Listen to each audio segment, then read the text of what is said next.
Hi everyone, I hope you are well and welcome to another video. Today guys, I am bringing you the Pluto in Aquarius for all of the signs. Now I've got the link below where I've spoken about Pluto in Aquarius on a general level, what I believe could happen or my feelings about it. So check that out on the link below. But I'm going to be doing this for all the signs. Now, I could talk to you guys about Pluto in Aquarius, because it goes in and out of Aquarius, goes to Capricorn, Aquarius, and I could tell you about, because the planets are changing. There's planet conversations that are changing once it goes in and out. So if I did that, it would be like a 5-hour video. So I'm just doing this for general, and I believe that majority of the things could be happening regardless when it goes in and out. But obviously when it does go back into Capricorn, there's things that we on a personal level have to reconstruct ourselves. So yes, so I see it like that, because on the podcast I do talk about what happened when Pluto was in Capricorn as well, and some of the things we're seeing played out. Some of the things are great, some of the things are not so great. And on my podcast, I have spoken about the Pluto generations from Cancer to Capricorn, or I might even do it from Cancer to Sagittarius, because the Pluto in Capricorn generation, they're still very young, and things are changing for them anyway. So yes, so I'll be doing it from I've done it from Cancer all the way to Scorpio. But the last two I haven't done, Pluto in Libra and Sagittarius, they are going to be next year, because it's going to be very pivotal, because they'll be ushering that whole change. So yes, so I'll be doing it for all the signs. I've picked out a tarot card and an oracle card. The oracle cards are numerology, which are very karmatic, life-changing. I thought it was very fitting and also very telling for all the signs. Now, you can do this for, one thing I will say is look to where Aquarius is in your chart, and look to where Pluto is as well in your house chart. You can, go to Cafe Astrology, who, you can do your chart there, or any other astrology sites, and you can look where the planet is Pluto, and also where it is where Aquarius is as well.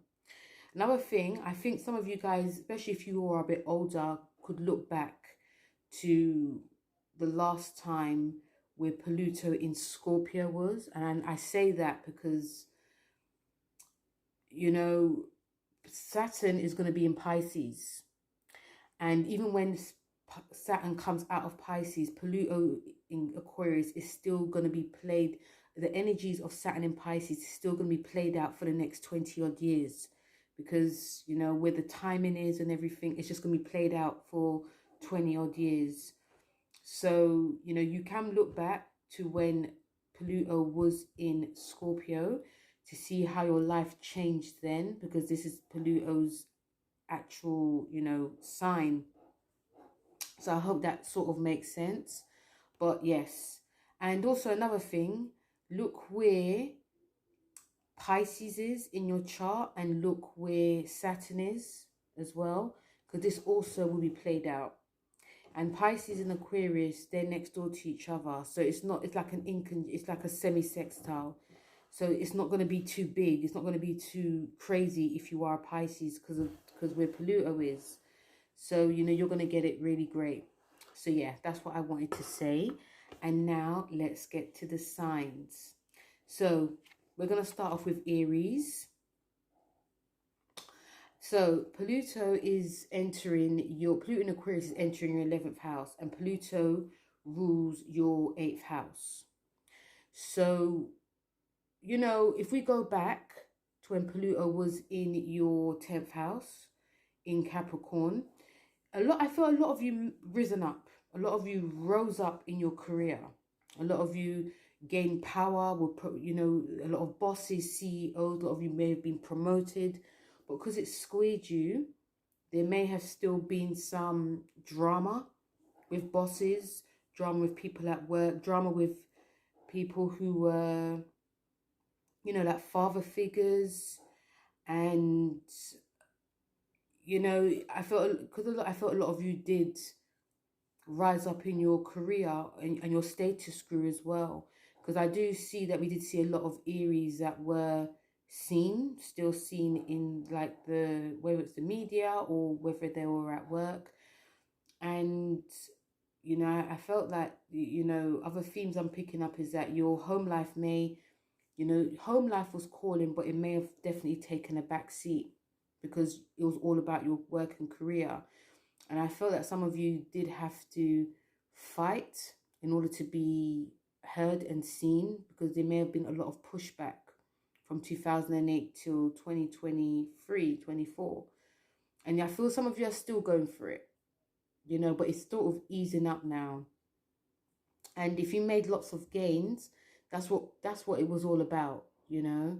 So yeah, it was a big, yeah, I do feel, you know, a lot of you did, you know, and I'm sure some of you will tell me in the comment section that, yeah, you know, things did go well, but still there was battles that you guys had to do. And it could have been battles with your partners as well, because, you know, you may have not spent time at home, but also a lot of battles with work. And there could have also been a lot of jealousy, because, you know, you're the first sign, and, you know, when you're the first sign, you rise, and you know, you're seen. You know, you may have implemented lots of changes that the older generation didn't like, but these changes were necessary. Now Pluto's going into your 11th, and you know, I feel with this is like you guys are really looking at and reconstructing your friendships, groups and associations. You're looking at it on a whole and seeing where, you know, things need to change. And with Saturn being in your 11th, some of you may have not had that certain group or association, may have felt quite restricted. But now I feel that the gates will be opening to certain people that can help you. You know, I feel that there can be some obsessions. Some people can be quite obsessed with you, Aries. Because I say that because Pluto rules your 8th as well. And yeah, I feel that there could be some obsessions. Like there may be people that want to be around you and they just can't really leave you alone. Or they, you know, I feel that you do have to be very mindful of what you say, because a lot of you can also be very much the leader of your group, and you know what you say will definitely be gospel. You have to also be mindful of not bullying anyone because they're not believing in what you're about, or what you know, especially if you're like, because I feel that a lot of you are going to be building up certain like organizations. You'll be the head of things. You're going to be about equality, and you know, you could be at the foremost of protests and everything about humanitarianism work. And if someone in your group doesn't really believe what you're saying, or it's not about pushing them out, it's about really, you know, trying to understand where they're coming from, because the ego can get in the way, Aries.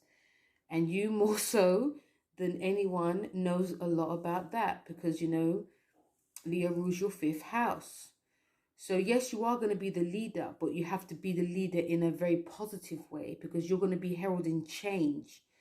You know, you guys are going to be, you know, some of you guys could be looking back to the 60s and seeing, oh, you know, this is what happened then. Maybe I can do that now. Yes, you can look back at that, but it's also about something different now, because we're in air era and you guys will definitely benefit. So, yeah. And yes, issues of, I feel that when it comes to funds, because 11th house is to do with funds, it is to do with gains.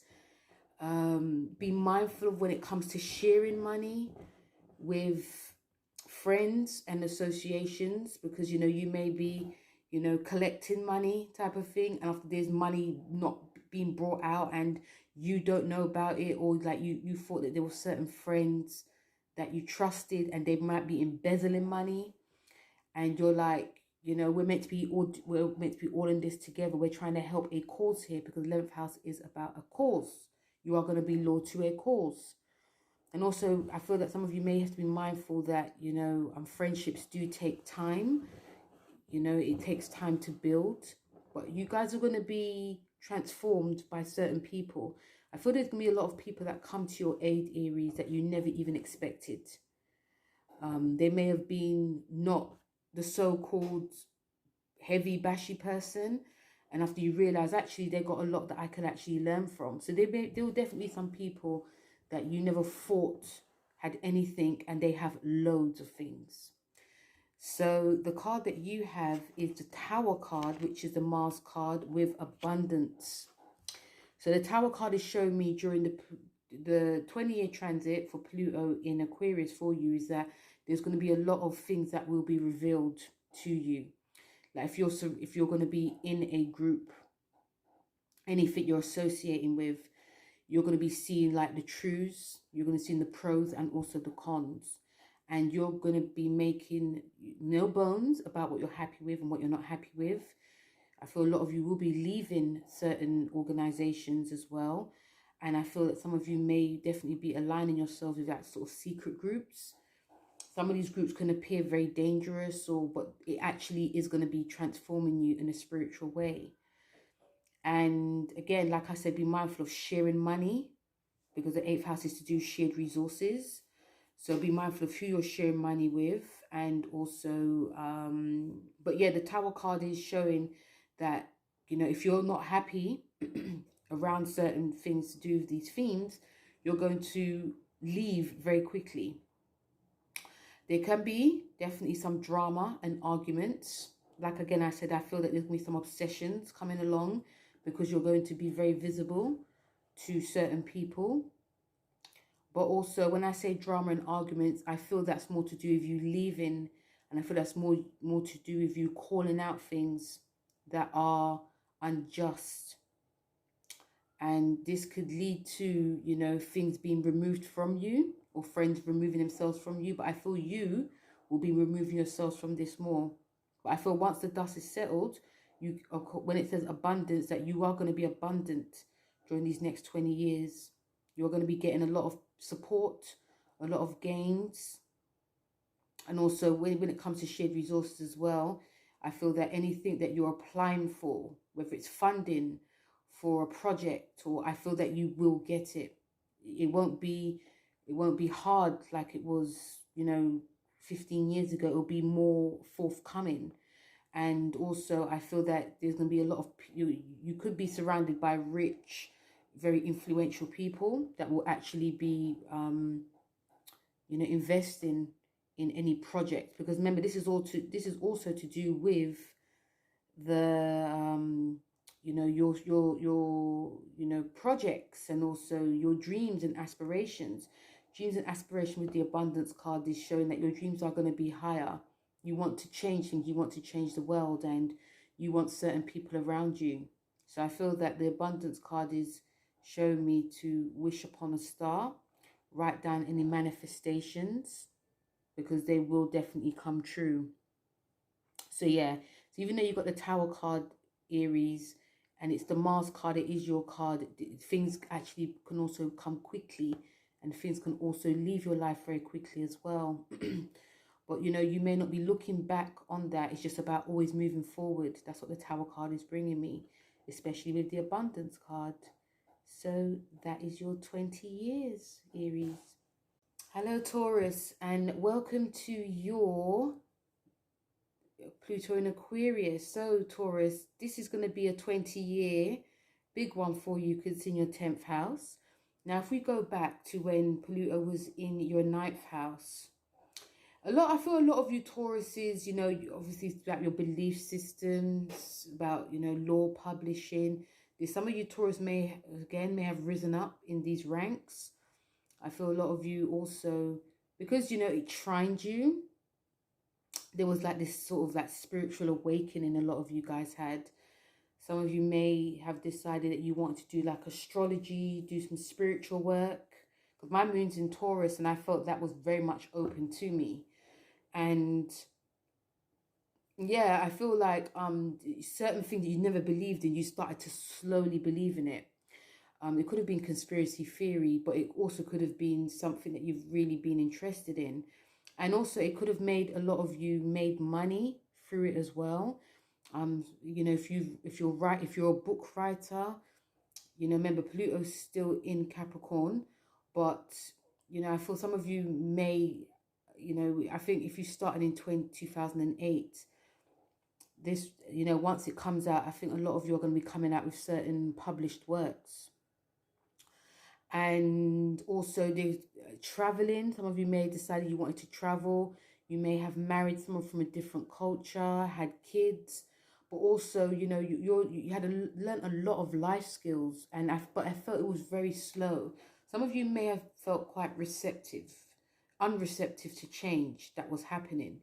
You may have wanted things just to stay the same, but you know, I actually also saw some Tauruses who actually wanted to practice law didn't get to do it, and I feel that was definitely because of how the generations changed. Like there was a generation that didn't want that to happen, and I feel that, you know, if you stuck with it or if you decided not to do it, you may come back to it, you know. And I say that because when I talk about your 10th house, it will start to make sense.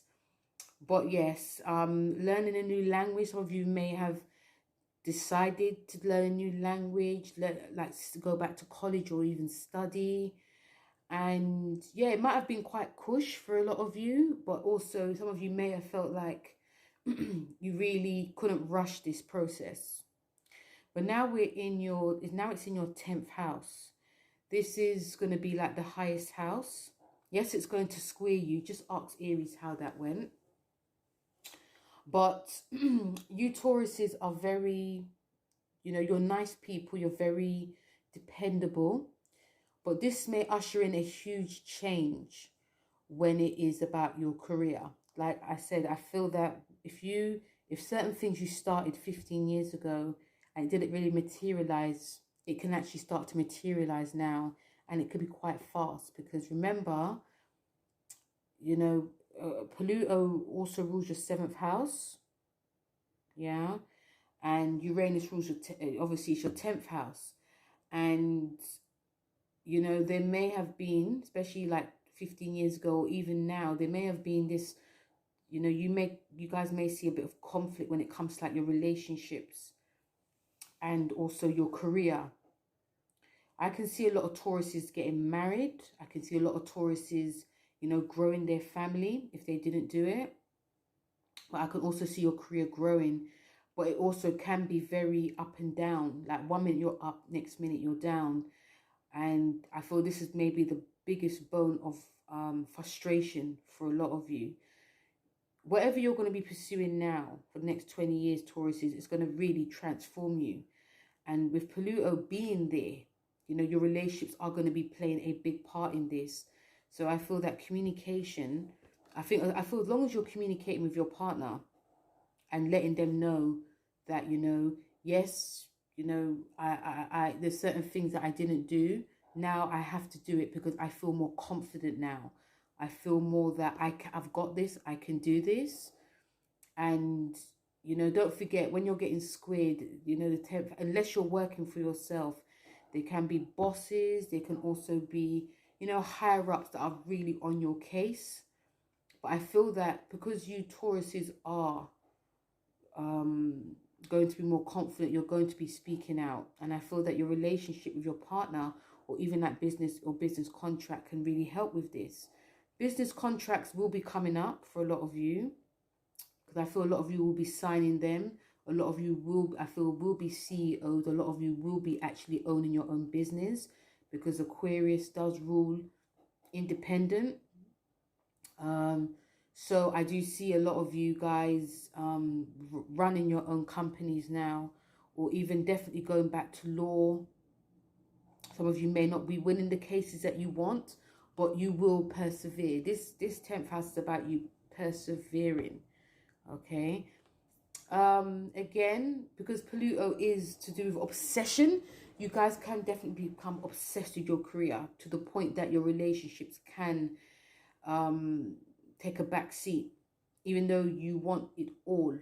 It can be a huge obsession because things will be going well. Again, even if you're square, doesn't mean things won't go well. They will be going well. So yeah, there can be a huge obsession. Be mindful, Taurus, is that you're not going to be a bully, because some of you may have been bullied by a previous boss. Don't bully. Be mindful of expecting this perfection way, because nothing's perfect. Be mindful that you're not making your employees work to the bone, because you do. Not everyone can work like you. Also, be mindful that there are going to be lots of changes in the work sector as well, because how we worked 20 years ago is no longer there. They're done.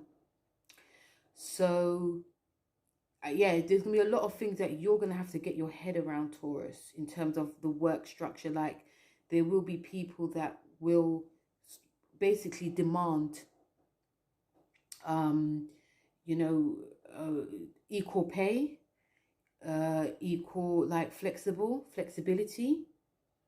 If you're a mum, it's about understanding that and not thinking we have to work how we used to, okay? And also working from home. There'll be a lot more working from home. I feel, Taurus, if you're one of those people that love to work in the office, it's not about forcing other people, okay? Because you're going to be very visible now, very visible. And even when it comes to contracts and that, Taurus, it's going to have to be a bit more flexible, you know? So although you're going to be climbing, you're going to be very high in your career, there's things that you're going to have to be comfortable with as well. So the card that you got is the Wheel of Fortune with the karmatic completion. These both cards are number 10 cards. So there's changes happening. Like I said before, lots of changes happening, Tauruses. I feel once you make that decision to go forth in any path, because you're ruled by Venus. And another thing as well, Taurus, the first time when Pluto goes into Aquarius, the North Node is going to be there. Okay? It's going to be there in 2024 as well. It's going to be there. So you're going to be still very visible to the world. You're going to be starting to see, especially you early degrees. It's like, wow, I wish this happened, and now it's happening, and it's going too fast. I need it just to slow down. It's not going to be happening like that. I feel that once Pluto ages into Aquarius in March, it's just going to be like, bam, you're seen. It's like, whoa, whoa, whoa. If you wanted a promotion, I feel that will definitely happen. I feel that, you know, if you've wanted to earn a certain amount of money, promotion, all of that, I feel it will definitely happen. But there's things that come with it, you know. But I also feel if any of you Tauruses are employees, that, you know, some of you may, because your relationships are taking a big focus now. I feel like some of you may, because you're going to be coming into a confidence, I feel some of you may be demanding a bit more flexibility as well. Not just others working for you, but you also too. I feel some of you Taurus, because Uranus is here, and Uranus is going to be in Taurus when Pluto is in Aquarius in 2024. You guys are going to be wanting to change. I feel that if you're one of those Tauruses that are very stuck in this old way of working, you know, especially if people are working for you, they have to work 24 hours a day, you're going to be in for a big shock. But also I feel if any of you Tauruses that are doing that inner work, and you are wanting changes within your life, you want to be working from home, with close to your family, you will be demanding this, and I feel that you guys will win. Okay? Because you guys will come with receipts. So the Wheel of Fortune with the karmatic completion is the old way of you is gone, and there's new changes coming for you. And I feel some of you who are afraid to step into that light, you're no longer going to be afraid, because things are different now. You are different physically, emotionally, and mentally. You guys are different. And, you know, you might see a bit of a louder Tauruses coming through. In general, I feel that we're going to be seeing a lot of Tauruses, whether they're famous or not, sun, moon, and rising. You guys are going to be very visible. The 10th house is about visibility. It's about your status. So you guys can climb that ladder, but also know that if you get too excited, you can slip down that ladder just as quickly, because we're dealing with Uranus here. Okay, so a big one for you, Tauruses. You know, feel free to let me know how this has gone for you.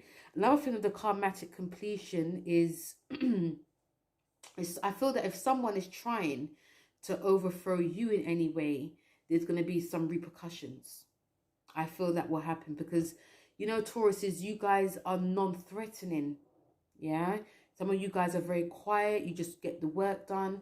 But I feel that there can be some jealousy as well when it comes to your career, whether you're the boss or whether you are promoted. I feel that, you know, some people may feel quite jealous. Remember, Pluto is about jealousy, or even in your partner. I feel that there can be some sabotage along the way. But I feel that if anyone tries to sabotage you in any way, Tauruses, then, you know, it's a karmatic thing. And I also feel during this 20-year transit that, you know, there can be some changes in your relationship as well. If someone's not backing you, whether it's a business associate or even your partner, or if you're married or boyfriend, girlfriend, you know, you're not going to be afraid to cut that cord. Yeah, because this has been, what's happening now, it's been a long time coming for a lot of you. Okay, so Taurus, this is it's a big one for you, a very big one for you, and well done to you guys for confidence. Hello Gemini, and welcome to your Pluto in Aquarius video. Now you may find this pretty easy. Actually, it's going to be all easy for all the air signs. And if we step a bit back to when Pluto was in Capricorn for you, it was in your 8th house. And a lot of you had to do that inner work. It may have been very easy for some, but not easy for all. Some of you probably just thought, I'm just going to just get on with it. 8th house is a very dark house. It's a Scorpio house, which is ruled by Pluto. So it's like a double whammy. Like there was themes of shared resources with your partner, a lot of psychological work, fears that a lot of you guys had to work with. So I'm also picking up, some of you might have sidestep of these issues. Some of you probably worked with it in your own way. And, you know, did any of you guys get into debt? Do you know, loans? Were loans fine? Were you transformed? Because this is a house of transformation. Pluto rules your 8th anyway. So, and with Capricorn being there, it was not a quick process. The process had to be very slow and worked through. So when it came into your 9th, it was like you finally found what you were about on a deeper level. You know, there was probably some emotions that came up out of nowhere, out of the blue. You know, there could have been themes from past lovers, exes, even deep hurts from family, wounds. I felt a lot of you definitely had to deal with, and you know, there could have been losses as well, but some of you could have also gained inheritances. But I felt with the losses that came, it transformed you in a way, because this is a house of death as well. And when we go through that rebirth, we're meant to be different people. It's not about us being the same person.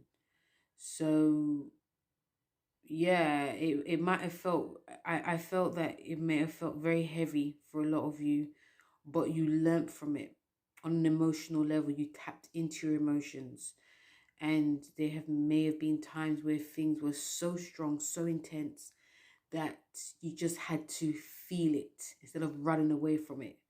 Talk about it, because you're a sign of communication. And now it's in your 9th. I feel that all the work, that the deep emotional work that went through for the past 15 years until now, into the next 20 years, it will actually really benefit you. Some of you may decide that you want to leave. You know, Saturn's been in your 10th house.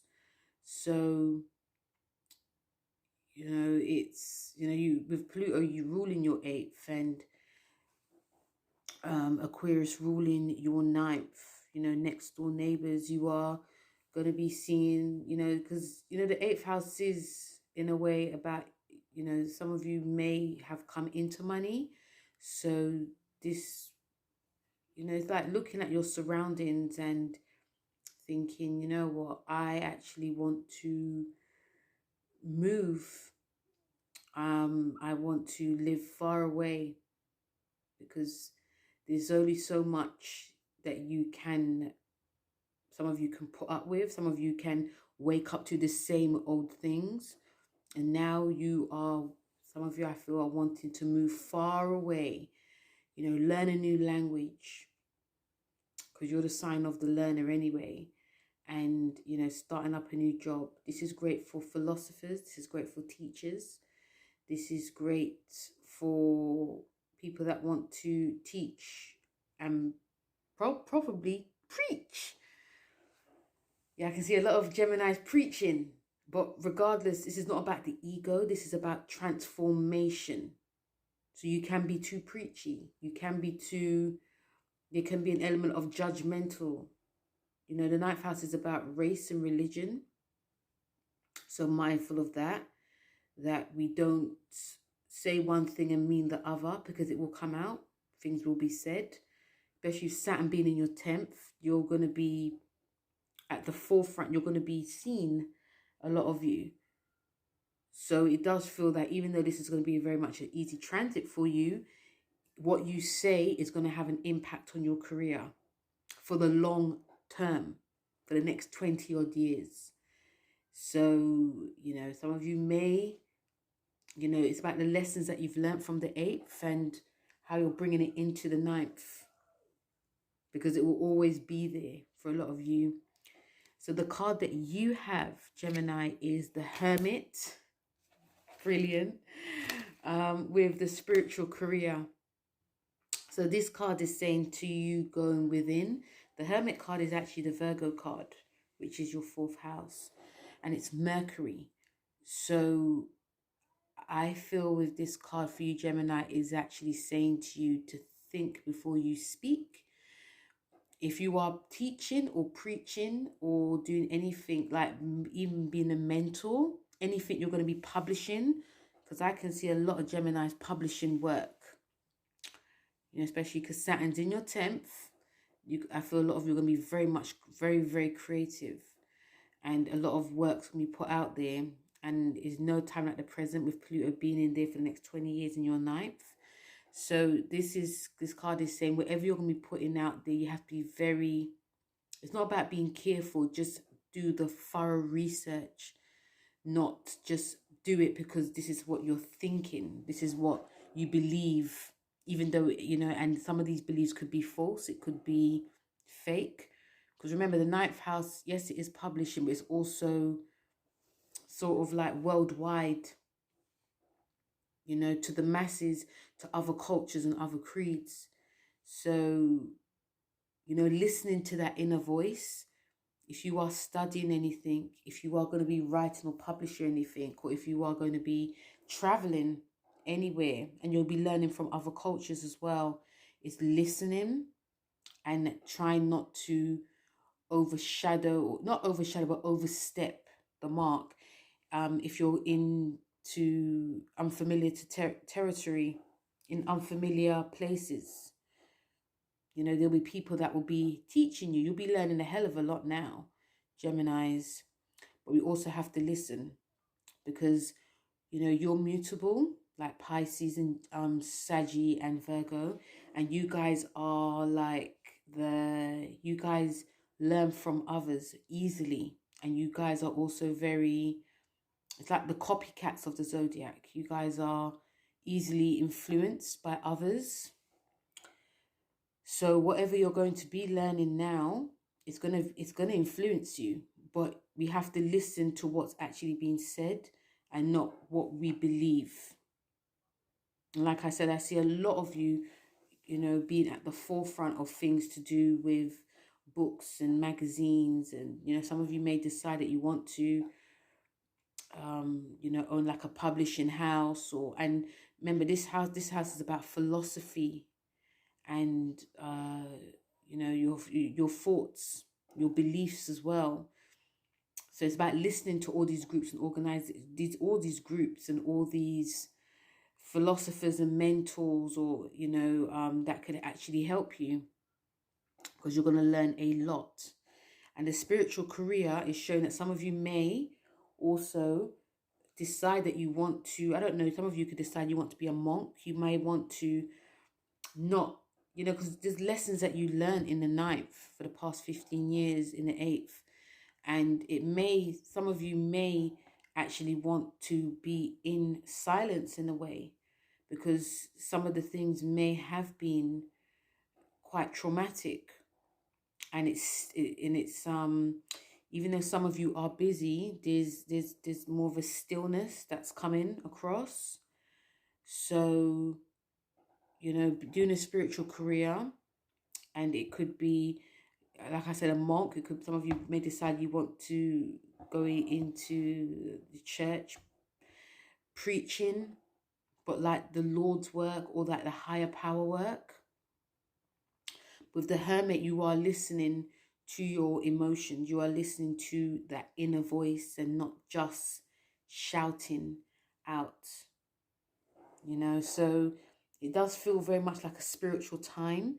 It's about listening to those spiritual leanings that are coming through for a lot of you Geminis, and trusting it, trusting yourself, trusting your thoughts, trusting your intuition. Because when the Pluto goes into your 10th in 20 years time, you guys are going to be very different again. Each house shows you what you're going to learn from. So if any of you have experienced any trauma in the 8th, you can put it into practice for the 9th to transform yourself. But remember, you guys will be transformed by others. You'll be transformed by what you're learning, higher learning, through different people and creeds and cultures, and not being judgmental, because these cards are showing me, if judgmental sides do come out, there's going to be, it's like hell to pay type of thing. And I feel that's only because Saturn is in your 10th, and Saturn in the 10th can bring prestige, but it could also bring a slippery, slopey downfall as well. But all in all, it is a good transit for you, Gemini. Just remember to use it well. And yeah, I look forward to seeing what you guys are bringing out to the world. Hello, Cancer, and welcome to your Pluto in Aquarius transit. Now, Cancer, you guys have had Pluto in your 7th house for, seems like, a lifetime. Sun, moon, or rising. And some of it hasn't been very pretty, has it? For you Cancers, because I do personally find that for some reason, Cancer and Capricorn, out of all the cardinal signs, you lot get the brunt of it. You lot really do. It's it's not easy signs, even though you guys are like the father and the mother of the zodiac. I don't feel it's easy. Anything that transits Cancer and Capricorn is just not, and it's a shame. It's really a shame. I feel it's very easy for you guys to go down to the lower vibration than the higher. And I don't think it's your fault, actually, because, one's ruled by the moon, which is people's emotions. The other one is ruled by this structure that they have to keep up, this type of pretense. And when Pluto entered your 7th house, which is 7 from the 1st, you, like, issues to do with, like, relationships were definitely played out. Open enemies, people working against you, contracts. There may have been a lot of power issues in your relationship with, whether it's your partner, your long-term relationships, people that you're in business with, even if you're working, the people may have taken the piss with you. And even though you tried your best, people just constantly, it was like people were on your back.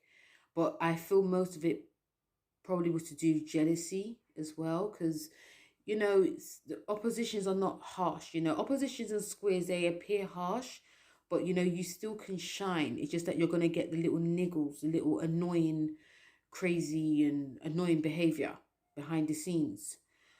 But I feel for you, Cancers, I feel because you're cardinal, you know, it's like with Meghan Markle, she's Cancer rising as well, and she's getting the business at the moment.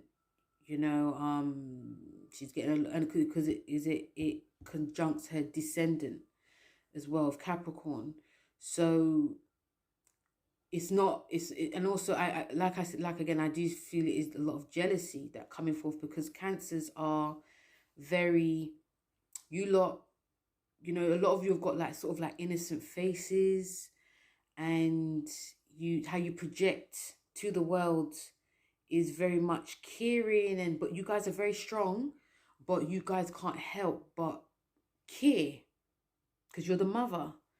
And some people would take you for an idiot. Some people would take you for like it's your weakness. And when you do show a strength, like the strong side of you, that shell, people are very shocked. So I feel a lot of you had to, even though I don't feel it was even though oppositions are not horrible, I felt some of you emotionally had to battle certain things. I also feel that like emotional battles from the past came up, like past relationships. Some of you may or may not have been in contact with past exes, friendships, business associates, images as well. I felt from the past came up for a lot of you, and these images could have been from all, I don't know, 20 years ago, 30 years ago, and it may have affected you guys now. Because this is in your 7th house, 7 signs away from the first. Issues with the body could have also come up as well, like the joints, whether it's the knees, the belly, because that's what you guys are ruled by. But these are more emotional, but because it's opposite to Capricorn, I feel like there may have been some joint issues that came up, which could have really affected you guys emotionally as well. Like if some of you are very fit Cancers, like always like jogging and that, but your knees may have been achy and you couldn't do it anymore, which made a lot of you quite upset. And you know, so there may have been a lot of restrictions that were placed on you guys physically as well. Yeah. And even though but I feel some of you actually persevered, like, okay, I can't do this workout anymore, so I'll do this instead. You know, if you're doing high impact, you're going to start doing low impact, you know, which was actually great if you did that. If you didn't do anything, I felt it may have impacted you guys more. So, like, there could have been, like, you know, emotional, just really emotional. It could have felt like a depression, but it was very much emotional. And also who you surrounded yourself with as well may have played that role too. Some of you Cancers, I also feel, may have also decided you don't want to be around certain people as well. So there could have been like a loner aspect. You may have picked up that they were not your people. You may have picked up that they were like your enemy as well. Or you just felt like, I just don't want to be around too much people. You know, there's a lot of stuff that I need to deal with. And I feel a lot of you, you know, had kids. I feel a lot of you had kids. It changed you, you know, it really transformed you. Issues with the mum could have come up as well. Like if you had children for the first time for the past 15 years, and, you know, if you didn't have like a good relationship with like one of your parents, that also could have played a part. Some of you may have really enjoyed parenthood. Some of you may not have, you know. But I feel that if that happens, I think as the kids get older, you can reason with them and then you can emote and talk to them. It may not be easy. So even though, like I said, it's not like the harshest, some of you may have felt emotionally it was very harsh. But now it's in your 8th, and you know you got Saturn in Aquarius, that's in your 8th.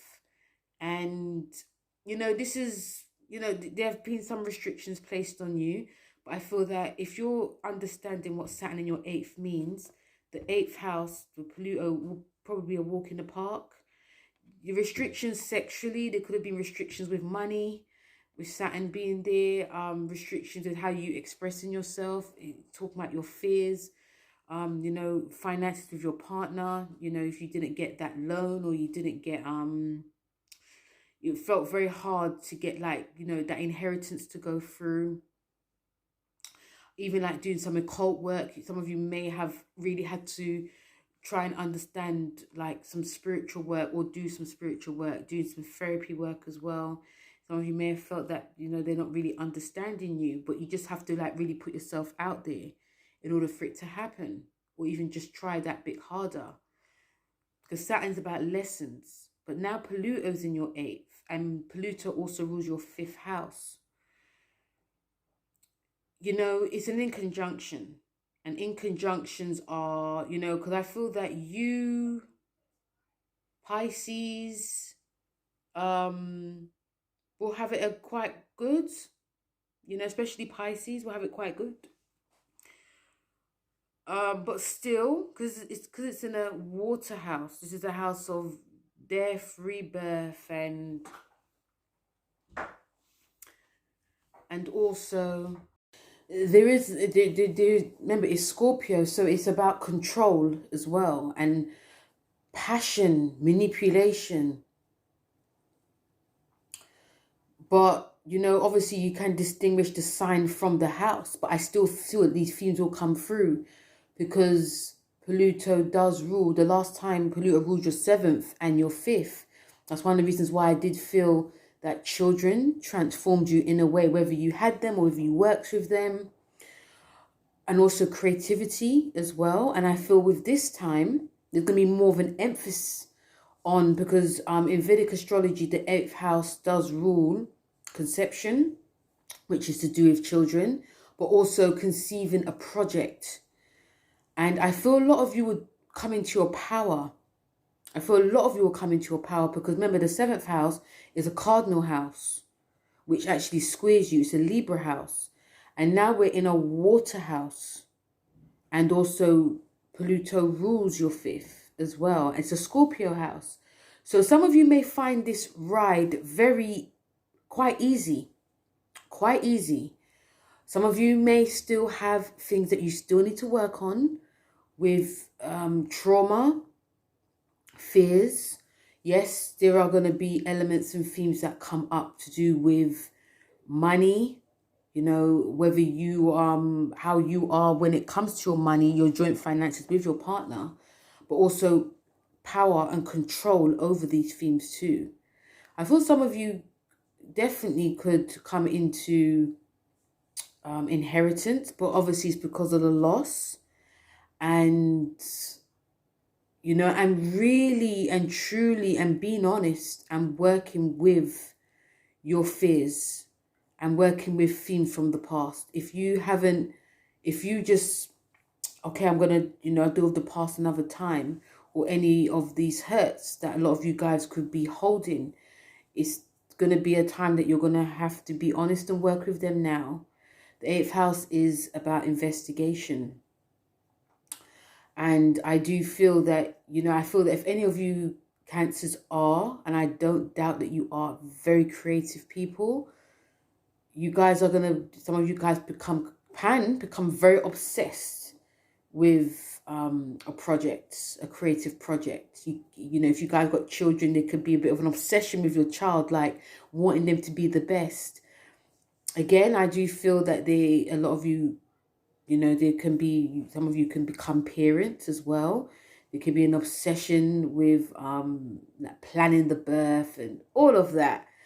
But, you know, I feel that if you, some of you may want to do it right this time. Some of you, and I feel that things will just be a bit more easier. Things will be a lot more, I feel, that's what I feel. It'll just be a bit more easier for a lot of you, you know. And, you know, I feel that as long as you guys are being honest with yourself emotionally, you'll start to heal. You'll really and truly start to heal, like physically, emotionally, mentally. And, you know, when we come to your cards, you have the Justice card with the Perseverance. Now, the Justice card is a Libra card, and it is a card of karma. It is a card of what goes around comes around. It's a card of balance, spiritually, emotionally, and mentally, but also relationship balance. This card is telling me things are going to come to in balance for you guys. Yes, again, it can be very, I wouldn't say challenging. I feel it's more emotionally, there'll be things that emotionally pull your heartstrings.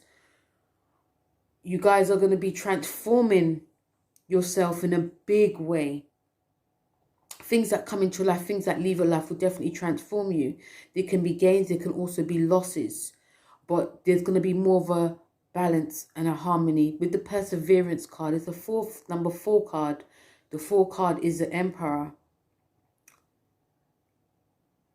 If you guys didn't really, I wouldn't say you didn't do the work, I just feel that if you guys have felt stagnated for the past 15 years, but you worked on like the emotional aspects when it came to your relationships and yourself, and now you guys are going to be doing that, because there's going to be lots of changes within your work life, but also with you guys emotionally and physically and mentally.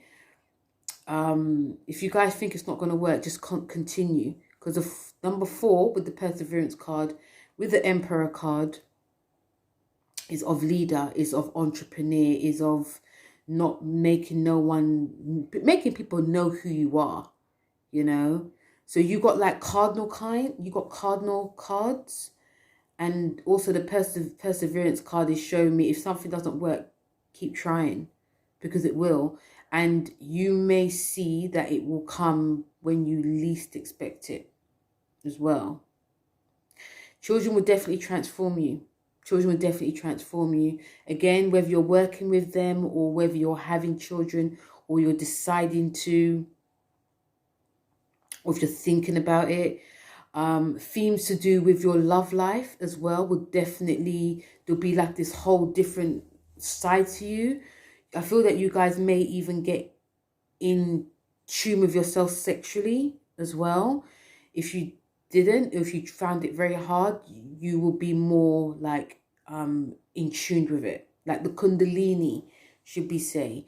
This is a great time for a lot of you to be doing like spiritual work, like tarot, or doing something that's connecting to yourself sexually, whether it's reading books, researching, investigating. Again, this can help in your creativity as well, because I feel that a lot of you guys will come up big time creative wise. So yeah, it's a deep one for a lot of you Cancers, but also you'll definitely be transformed. You're not going to look at yourself the same again. Hello, Leo. So Leo, this is going to be a massive one for you. It may actually be a bit of a game changer, because this is in your 7th house. So if we look back to what happened when Pluto was in your 6th house in Capricorn, the themes or some of the energies could have been that you really looked at how you could get yourself in peak condition. Pluto in your 6th may have brought certain issues when it came to your wellness. Some of you may have had to go back to the drawing board, and in terms of like your work life, because the 6th house is to do with your work, it's to do with pets, it's also to do with your health. So I feel that for Leos, definitely, you know, your work life really changed. Like there was certain things that in your work, when you worked for people, that some of you probably no longer tolerated, because things may have just been very boring, or you know, there could have been an issue of bullying at the work, and some of you quiet Leos had to really stand up for yourself and not take any crap from anyone. Or some of you Leos could have been doing it. You know, I have a feeling more it was people or bosses doing that to you. And some of you guys may have decided you want to actually do something for yourself, like work with your family, like work from home. Some of you may have decided that. And also, it definitely, I feel, could have affected you, could have affected your relationship, but definitely could have affected your health. In terms of health, I feel some of Leo's, you know, Saturn, Capricorn, and the planet Saturn is very, like I said, it's very harsh. It does bring up things that we have to deal with on a very on a scale that can be quite shocking, but also can be quite galling as well. So there could have been some health issues that you guys probably could have had for the past 15 years. And now it's coming out, they may start to, you know, like, not necessarily just completely go away, but you've managed to find a way to manage like symptoms, especially if it's chronic, like the knees or anything to do with chest, like the belly, your digestive system, your eating habits as well. And because Capricorn is a sign that is very about the past, a lot of you may have had to go back to the past.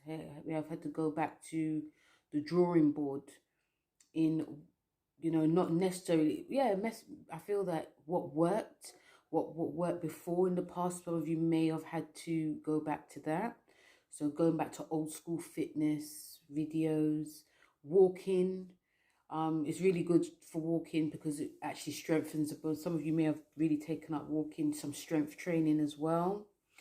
And also, it's like a mind-body connection I feel a lot of you had to have had. Because, you know, I feel that a lot of you Leos were very busy.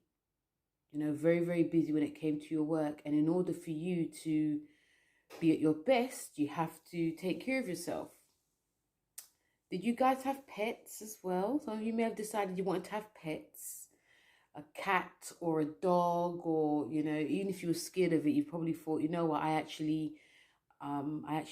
would like to have a pet. So I feel pets came in. And yeah, but it was a long, hard slog. But now it's in your 7th. And, you know, this is going to be opposing you. I think you can ask Cancer how this went, because Cancer's got they got the business, you know, and you guys are now going to get the business, good or bad. This is going to feel a bit like a karmatic thing, because, you know, when Pluto goes into Aquarius, it's going to oppose you. So whatever Aquarius has, you're going to be at the forefront too, on a worldly scale. So a lot of you will be seen. This is to do with your relationships, and Pluto rules your home. So there's going to be a bit of a tug and pull, because I see a lot of Leos, you know, I see a lot of Leos coming up, you know, really coming up in terms of their career. But also there's going to be lots of changes in your relationship. If some of you are single, you may decide that you want to be in a maybe monogamous relationship, but you want to be in a relationship that's not too clingy, too cagey. But you yourself, Leos, have to be mindful that you're not going to be like that too. Because even though Aquarius is a sign that is very independent, apparently, they are very controlling, you know. So I feel that this is going to be a big transition for you guys in terms of revealing how you're feeling. But also, the 7th house is also to do with open enemies. So don't be surprised, Leos, if you are getting spiritual attacks. There could be attacks from your partner. It could be attacks from your associates. Because this is also to do with contracts as well, and marriage. So there could be attacks from, because I feel some of you Leos can be the brunt of jealousy as well from people. And you will find out about it though. You will find out who is, but there may be a multitude of people doing this. I feel one of the advice I will give Leos is you have to really look at yourself, because sometimes when we're getting attacked, we may be doing things we're not really aware of, and it could be annoying to people. But on the other hand, you are being you. Okay, so if people are doing any attacks on you, it's because they haven't got that, you know, they haven't got that energy So they may be thinking they're getting this smoke from you. And even though you're just being yourself, it's like, you know. So I feel that some of you may be confronting people. And you will also find out who's your people as well, Leo. You will find out who's your people. But also, because it's the 7th house, first house thing, is that this can make a lot of you have a huge ego, big ego, thinking that I can do this, I can do that, I'm the best in that. But remember, even though you are the star like Aquarius, you can still get the business in terms of there could be a lot of controversy. There could be a lot of secrets coming out about you. So what could we do about this? I feel home is definitely where the heart is. I feel that in order for you to get that balance, because 7th house is to do with balance, and I feel a lot of you are really seeking peace in your life. Like you just want a peaceful life. You don't want any drama, because, you know, I feel some of you are finding that there's drama around you. So I feel that home, staying connected to your roots, is going to be very important. A lot of relationships that you come in contact with, Leos, for the next 20 years, they will transform you in a way that, you know, you may find that there's only like a small group of people that you really need in your life. Or, you know, some of you may be trying out different relationships, and you may come to the consensus that, you know, this is the type of relationship that you want. Remember, Aquarius does rule LGBTQ, so some of you may come out of the closet as well. And it's good, because I feel that you have to be your authentic self, Leos. There's nothing wrong with being your authentic self. So if any of you guys have something to say, or you want to live a different life, now is definitely the time. And yeah, but, you know, I feel it's going to be a good transit for you. But still, there will be some things that you will have to work with. Home and family life is big business for you guys as well. And I feel that they'll be calling more forth as well. There'll be a lot of pull to home. And for some of you may even actually move. And obviously, I think for the next 20 odd years, there's going to be lots of contracts you guys are going to be signing. And it's going to be business. It's also going to be personal. It could be marriages. It could also be divorces. Some of you may decide that you just want to be alone during the next 20 years because, you know, it's just getting in the way of things. Or some of you may decide again that you want to be in a tight relationship, but something really does have to change if you are in a long-term relationship, because you guys don't want to be stifled, and you also don't want to stifle your partner. So there has to be a balancing act that is going on. Try not to do too much, Leos. I know I shouldn't say this, but I feel that a lot of you will take too much on, because you guys, something's not going right in your home life. You guys will put it more into your relationships. And then you probably don't want, some of you may want to bury your head in things and not really deal with like the issues that's going to be coming up. All in all, you're going to be transformed. Like you will see if you need to be by yourself, or if you need to be in a relationship, or if you want to be dating. Of course, you Leos, you know, when it comes to like your physical, I feel some of you may also, whatever happened in your 6, there may be things that are going to be settled now. Any chronic issues that you had, but still, you still will have to take care of your health as well. That's one of the reasons why I said try not to do too much, because you guys can take on too much. And, you know, even if you are working out, it still can put more stress on you. But again, I feel a lot of you are going to be changing physically, like changing how you dress, you know, your hair, everything's going to be changing because you've come into a new sphere in your life.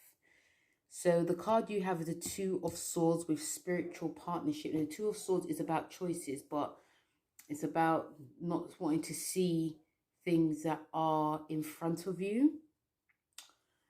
And I feel that you guys will be seeing that, you know, but still you may want, I feel that if you are really entwined in your relationship, if there are any problems, like I said before, you guys may not want to deal with it. You guys may want to just, oh, okay, you know, that's for another time.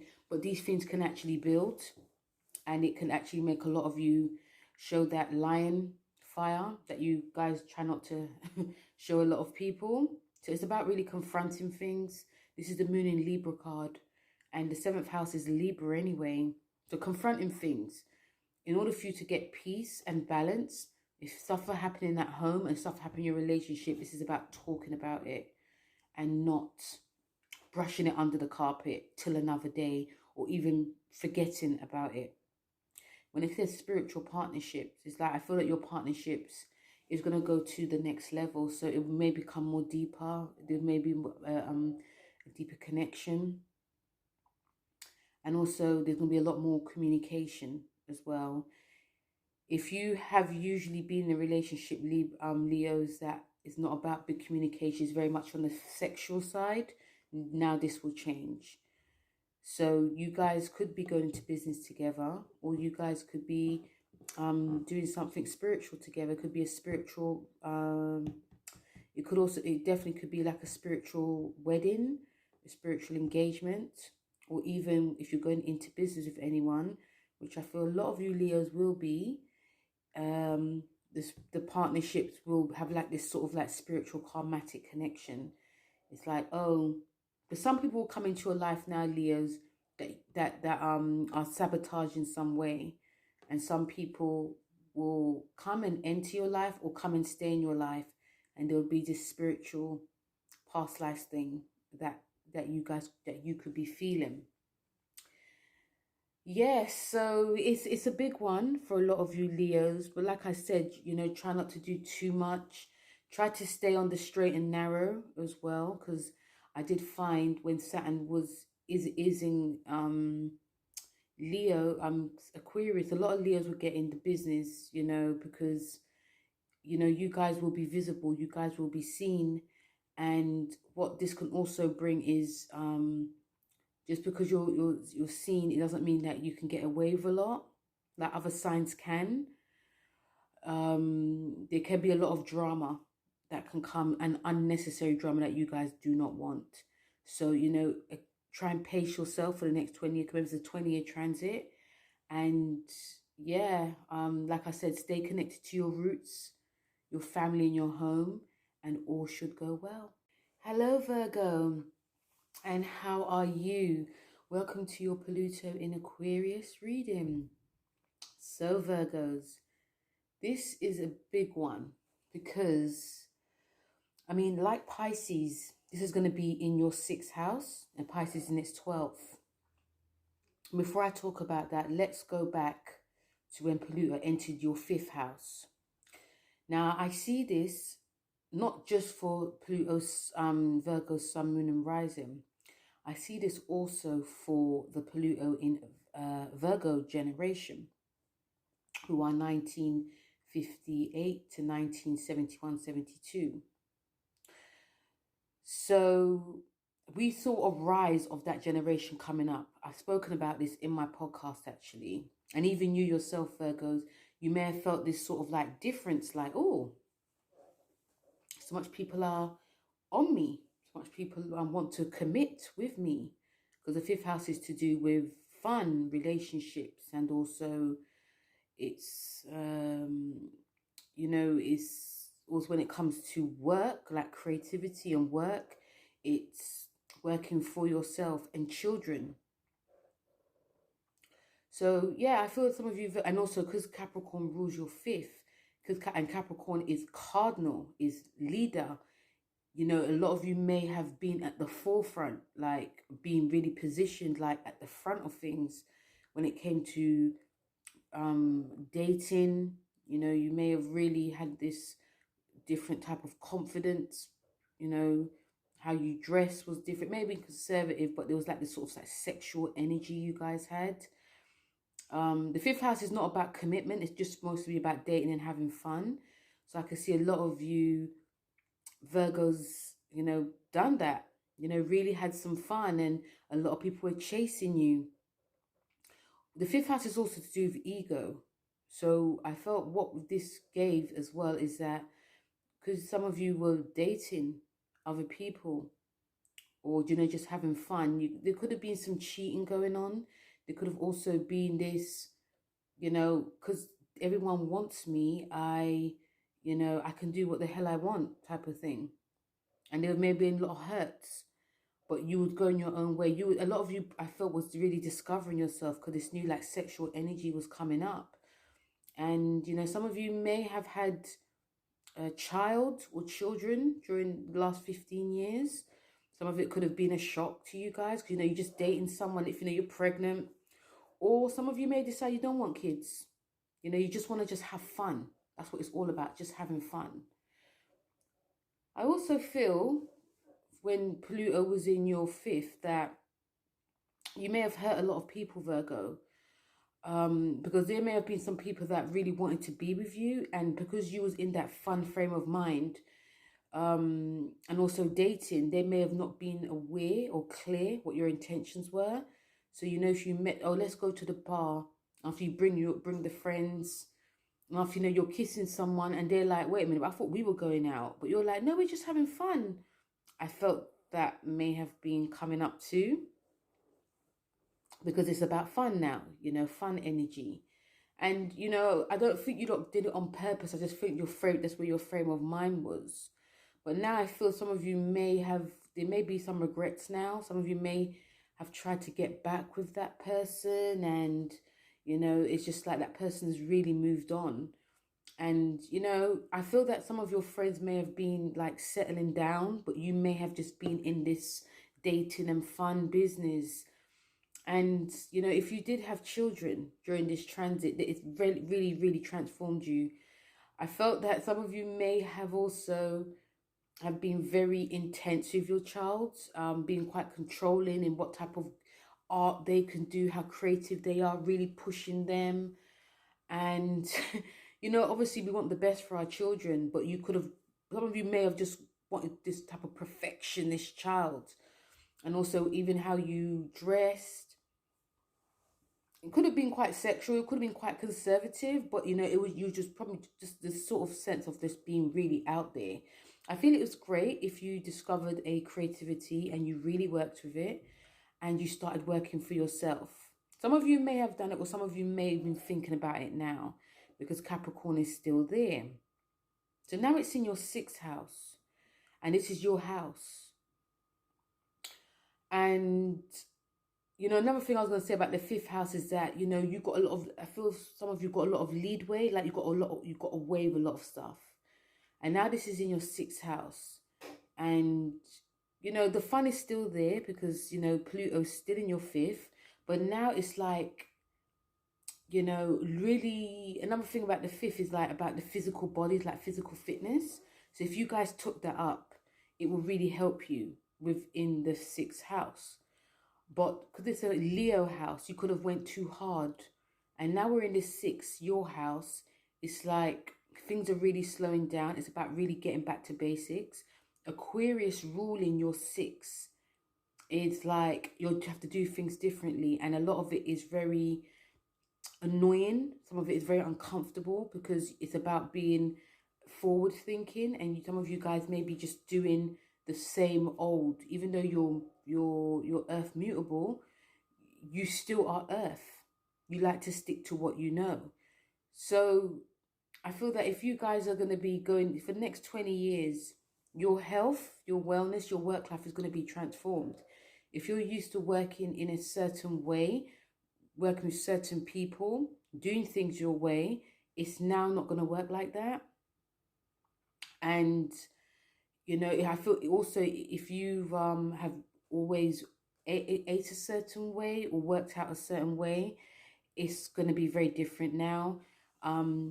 As we all get older, we have to be very mindful of how we're working out. So if you're being one of those health fanatics that does high intensity, your body won't be able to take it now. It's going to be like working with your energy, because with Pluto being in your, because Pluto also rules your third, and, you know, your mind and also your physical is going to be very different. So I think in your mind wise, because Scorpio, your mind may be very fixated on doing what you used to do. And it's just like your body just can't take it. Like you might have like something to do with like your knee or your, you know, you're still doing the same thing. It's like, no, you got to do something. You've got to take up yoga. You got to you got to do holistic therapy. You got to do meditation. It's about working with meditation, about working with essential oils. It's about, you know, you can't be working out 7 days a week. It has to be 5. If you are going to be doing running, you have to do some stretching in between as well. You have to listen to what your body's saying and also your mind. The 3rd house is about the mental. So be very mindful of your mental health, because you guys could very much become obsessed with how things should work. If any of you, one good thing about this, Virgos, is that you can, when it comes to like your work life, because work will change, if you are going to the high vibration of this and learning new skills, updating your skills, doing like certain projects to help in your work life, you'll be fine. But if you are one of those Virgos that are like, no, this is how things used to be, let's just stick with it. Or, you know, if you're a boss, and if you're bullying anyone because they're not up to your perfection standards, I feel a lot of you may find that it's not going to work like that anymore, because we have the younger generation that's coming up. And I mean by the kids that are born in 1995 to 2008. They are in their 20s. They're coming up. They are going to be the next bosses and leaders. And they are always pushing things to the front. They're always pushing things to the future. And I feel that some of you may clash with that generation big time. And they won't feel, I feel that they won't feel no way to say you're fired. Yeah, so it's going to be real. I feel that this is going to be like a coming down to earthness for a lot of you. And, you know, I feel that if you did like some good work when it was in your 5th house, and you guys have decided that you really like working for yourself, work life will be transformed. Like you'll find a way to work that can support your health, that can support you mentally as well, but also that can make you enjoy your work. You know, so this is a time where you're looking at working part-time, doing flexi share, job share, and not trying to take on too much, because it's just not that type of party. So a lot of changes that are happening for a lot of you Virgos. And even when we come to your cards, you have the 9 of Wands with forgiveness. So the 9 of Wands is about holding on. It's about being defensive. I feel a lot of that can come up because of the changes that are happening within your work life. The changes that are happening with you physically, because we're all getting older. So we can't do what we used to do physically. You could be holding on to that old school way of, you know, this worked for me, I'm going to continue to do it, even though you can feel aches and pains. But also when it comes to work, like, you know, I used to work with this person, that person, how we used to have a lot of fun and this and that. And it's just like, we can still have fun, but we just have to just put this in place first. And I feel that there could be some drama, there could be some arguments with younger bosses, because we're in a new time. We're in an air era, and air era is about everything's online. And you guys may be trying to control things at work, even though you're not the boss. So that's one of the reasons why I, especially with this 9 of Wands, is like, you know, the energy that you have of control, energy and the fire and passion that you guys have. If you're really feeling strongly about your work life and you want change, it will be great if you guys could really look at your skill set, because you can, if you look at what you're actually good at, Virgos, you can revolutionize things with work. You can revolutionize things in health. You know, if you guys have decided to like study anything to do with like health and nutrition, you guys can bring something to the table. But you just have to look at that and not look at this old school way of how things used to be.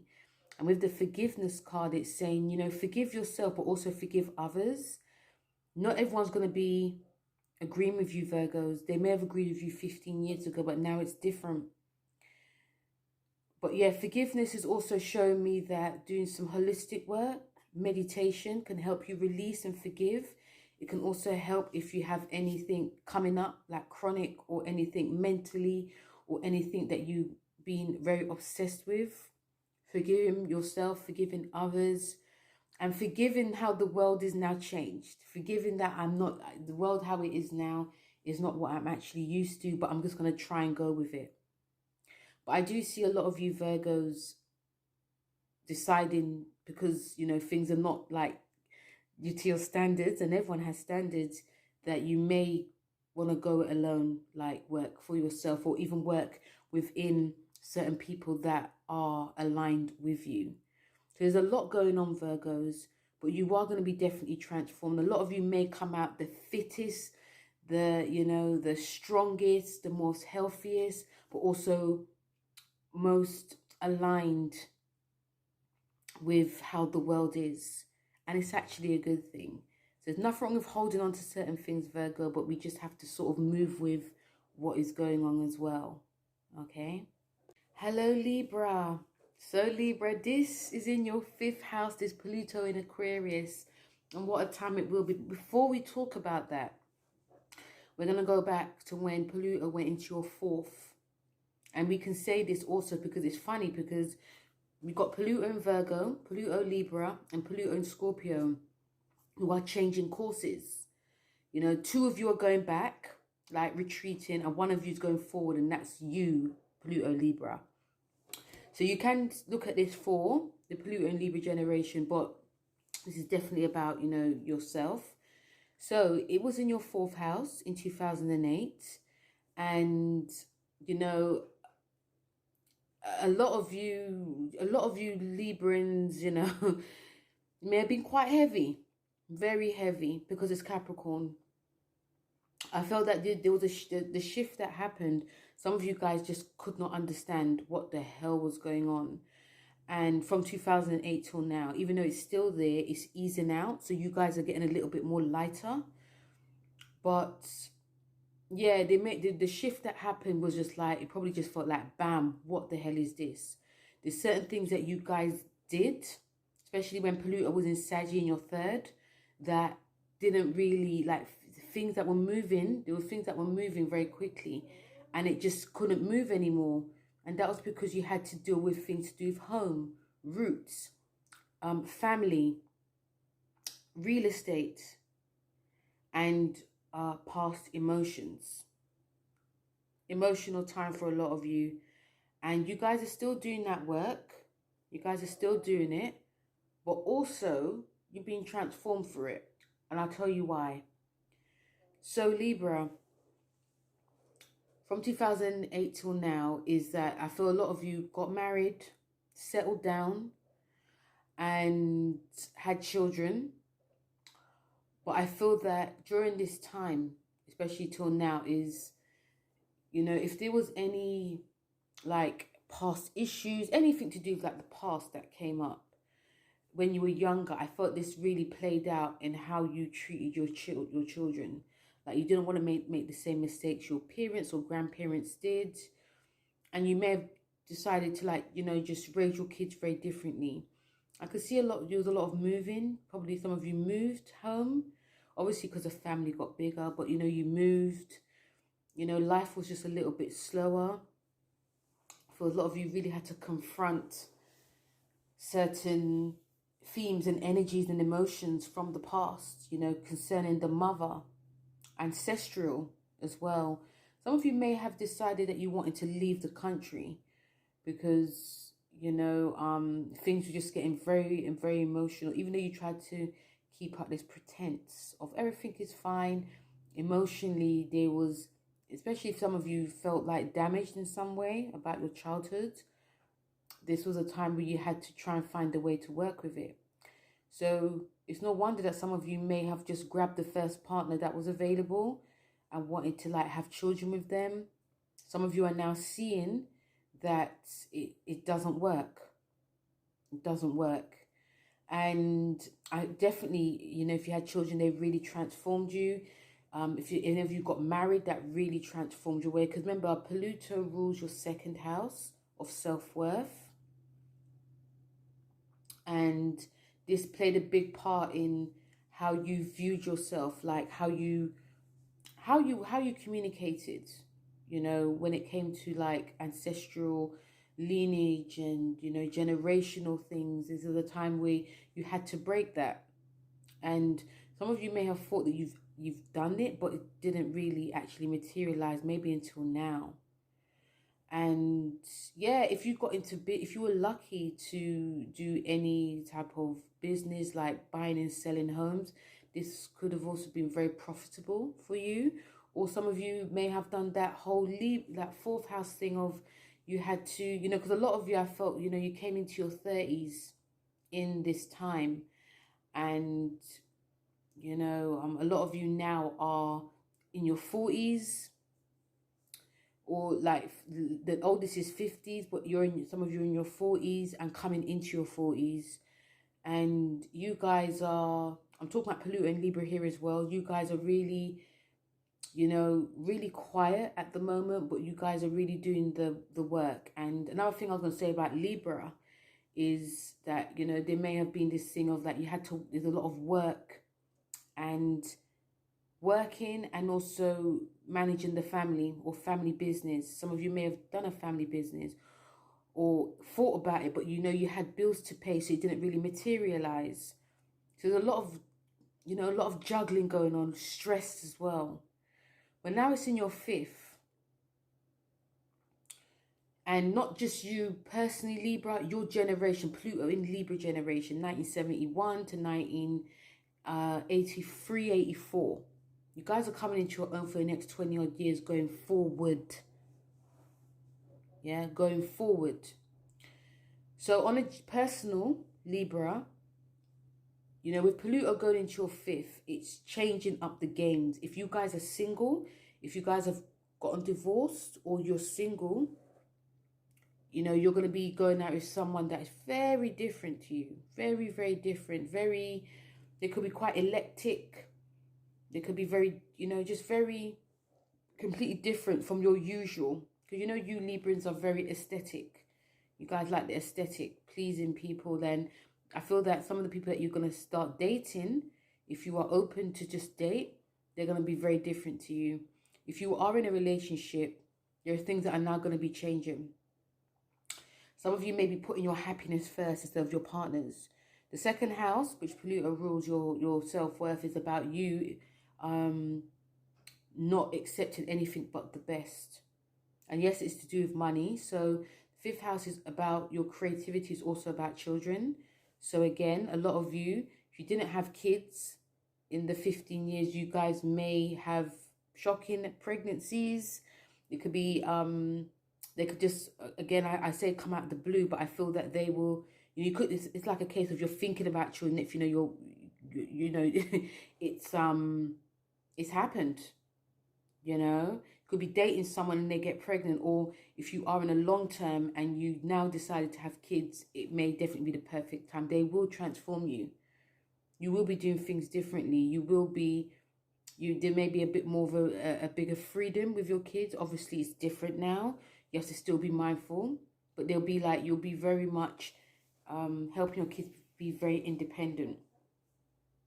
And also, when it comes to creativity, you guys are going to be at the forefront of when it comes to arts and crafts and interior design, all of that, you know, the law, judgment, and, you know, I'm going off on one, I'm talking about the generation as well, but still on a personal level, I feel it's going to be much easier because of the air. You know, we're in air era for the next 800 years. So even when Pluto goes into Pisces, you're still going to be at the forefront because we're going to see the conjunction in Libra. So regardless of what goes into what, you guys, you air signs are still going to be at the forefront of things, even the generations as well. So yes, there's going to be a lot of that going on, a lot of having a bit more fun, starting to have a bit more fun, you know, and really dearing yourself, you know, be confident. And, you know, I feel that some of you, this is a great time to be being very creative. when it was in your fourth Libra, you guys may have been quite shy in not wanting to like bring out, you know, you had probably had things in your mind what you wanted to do, you wanted to align yourself with, but you know, family life took over. And but now it's like, no, no, no, no, I'm gonna do it. I'm gonna dress like this. I'm gonna say what I think. You guys like Pluto, you guys like Virgo. Virgo had it for 15 years, so Virgo had a lot of reprieve. You guys will have it for 20 years going forward. So regardless of what happens, you guys are going to be fine, but still not take the piss, because the fifth house is about ego. It can make a lot of you do so much damaging things that you cannot really recover. I say that as in, you know, you may still get opportunities, but the trust thing may not be there, but you'll still get opportunities. So just be mindful who you align yourself with, who you're doing business with, who you're creating with. Okay? Because the fifth house is so easy to show off. It's so easy to do that. But I feel that for you, Libra, I think it's about time you started showing off, showing people what you're about, what you've got. And the cards that you have is the Four of Pentacles with love partnership. The Four of Pentacles is about holding on. Some of you could still be holding on to the past, about a past relationship, about how you used to do things in the past when it came to like love. And I feel it's good. I feel that it's good to have this. I think it's actually good to have this sort of like notion of how relationships should be. But you are going to be doing things very differently now. So holding on to certain aspects of yourself, but also opening up more to like something new, and not only just creative, but something new and inventive will really help you. And when it says love partnership, is that you're going to be, whether you are dating or in a long-term relationship, these things will deepen. I'm picking up tantric. If you guys know what I mean, I feel that you guys are going to be going there. I feel that you guys will be also doing things very much out of the ordinary. If you are showing the world your art, it's going to be so weird and wacky that people are going to be like, what the hell is this?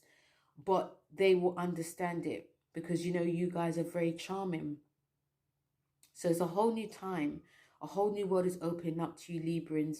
And I'm not going to say use it well, because this is going to be for the next, in your lifetime, for the next 800 years. But like, again, I would say that, you know, just be mindful of who you surround yourself with and who's bigging you up. It'll be very easy to get confidence now. It'll be very easy to be bigged up now, Libra. But, you know, dare yourself to go there. You know, and even these two cards with the Four of Pentacles and the love partnership. You know, I feel that if there is a relationship that you are in and it's been long term, especially throughout the past 15 years, it's actually worth holding on to. Sometimes when we see something new and shiny, that's just for like a test. And it was also for like, to see how strong you are. And it also can be quite fleeting. And it really does depend on what's going on in your relationships. But this card is also saying, you know, what you've got is worth holding on to, because you just never know how you can change and how you guys can flourish. And the love partnership will deepen. So if you feel like you're giving up on something because you may think things are not working, look at how you're communicating. Look at how you are, look at how much time you're spending with each other. You know, if you have a family as well, you know, if things are just really mundane, try and do something different. Do some art together, you know, go on a bike ride. Another thing, a lot of you guys, I feel, will probably be getting very fit and, you know, also, again, working for yourself. I can see a lot of Librans, like, pushing this change of people should be happy with working, doing entrepreneur work as well. You guys will be pushing for that, but also for yourself as well. So you could be falling in love with a passion project. But also, again, I do see a lot of you guys getting very, like, taking on like weights and, you know, changing how you're looking. Again, there may be a sort of unusual sexiness that comes out with you guys, which can really transform you. You could be thinking of it and it's like, wow, I didn't know that I actually could do it. This energy is saying you could do anything. As long as you put your, you put whatever you put your mind to, Librans, you can do it. This is a very easy transit for you, regardless, like I said, what happens, when the next conjunction's in Libra, then it's going to be Gemini, it's going to be Aquarius, it's going to be that for the next 800 years. So you guys are on a roll, and enjoy it. And don't think you can't do this, you can't make this, you can't do this art. You can, and there's nothing wrong with asking people, but of course the ultimate decision is yourself. So it's a joyous, fun time for a lot of you, Libra, especially if you are in a committed relationship, you're thinking of having children, or you are thinking definitely to, boost yourself and just really go out there. A very fun time for a lot of you. Hello, Scorpio, and welcome to your Pluto in Aquarius. Now, Scorpio, you like all the fixed signs, are going to be in the hot seat. So before we talk about what happens when it goes into your 4th house, let's talk about when it was in your 3rd. So when it was in your 3rd, a lot of you were, showing what you got in terms of how you communicate. Of course, there was a big transformation. I felt a lot of you got there was an excitement, but also huge confidence in how you communicated. So there was definitely some job changes that happened. Working in the media, some of you were influencers, some of you made a lot of money, because the 3rd house is to do with business and contracts. So there was a lot of that signed. A lot of you actually found your vocation in what you wanted to work. I also felt, especially from 2008, because you're ruled by Pluto as well, there may have been this urgency and this commitment and obsession with, creating something that you were passionate about. And bearing in mind, when Pluto went into, it was 2008, that was when it was in the recession. And we did see a big surge and a big surge in people working for themselves. And I felt that you guys, especially if you're Pluto and Scorpio generation, led the way. And yeah, so I felt a lot of you started being an entrepreneur, and obviously social media helped. A lot of you guys also, and I'm also seeing, and the Pluto Scorpio generation, that you guys really definitely pushed the button in terms of what you wanted to communicate, whether it was misogyny, racism, sexism, anything to do with like sexual abuse or anything sexual, but also things that were uncomfortable. I felt that a lot of you felt really comfortable also when you spoke about having therapy. Obviously, it felt really normal for you to talk about therapy. It felt really normal for you guys to, I also saw a lot of Scorpions doing more astrology, a lot more astrology, really studying the art of it and really making a business out of it. So I felt it was really good for you guys, especially on the business level, and especially if you wanted to speak about things. There's things that you needed to get off your chest, and then now was the time. And because Capricorn rules your 3rd, Capricorn is a cardinal sign, it made a lot of you very successful. In terms of like your siblings, there may have been transformations there. I felt there was a lot of short distance traveling, constantly talking, but also the 3rd house does rule by Gemini. It does rule the mental. So I felt that there may have been some of you could have had some issues to do with mental health. Hence the reason why you spoke about it. And anything to do with like anxiety and also depression, you guys really spoke about it. You guys really opened your other people's eyes into normalizing it, saying it's not, it's this, what's happening to me is not normal. I'm going to be saying it. So, and also obviously when that happens, it's passed down to other people, so other people can talk about it too. So you guys did a really great thing, especially, Pluto and Scorpio generation. And yeah, so I felt that, you know, there may have been, if there was, if there may have been some issues with siblings that really transformed your way of thinking. And also, yeah, so again, I felt there was a lot, you guys really made a lot of money, you know, especially if Capricorn being in your third. Obviously, what also could come with that was there could be some bullying that was going on. There could have been some, yeah, I felt there was some bullying, some too much obsession about things, thinking way too much. I also saw, because I've worked with a lot of Pluto, especially Pluto in Scorpio generation, but also some people who are Scorpio.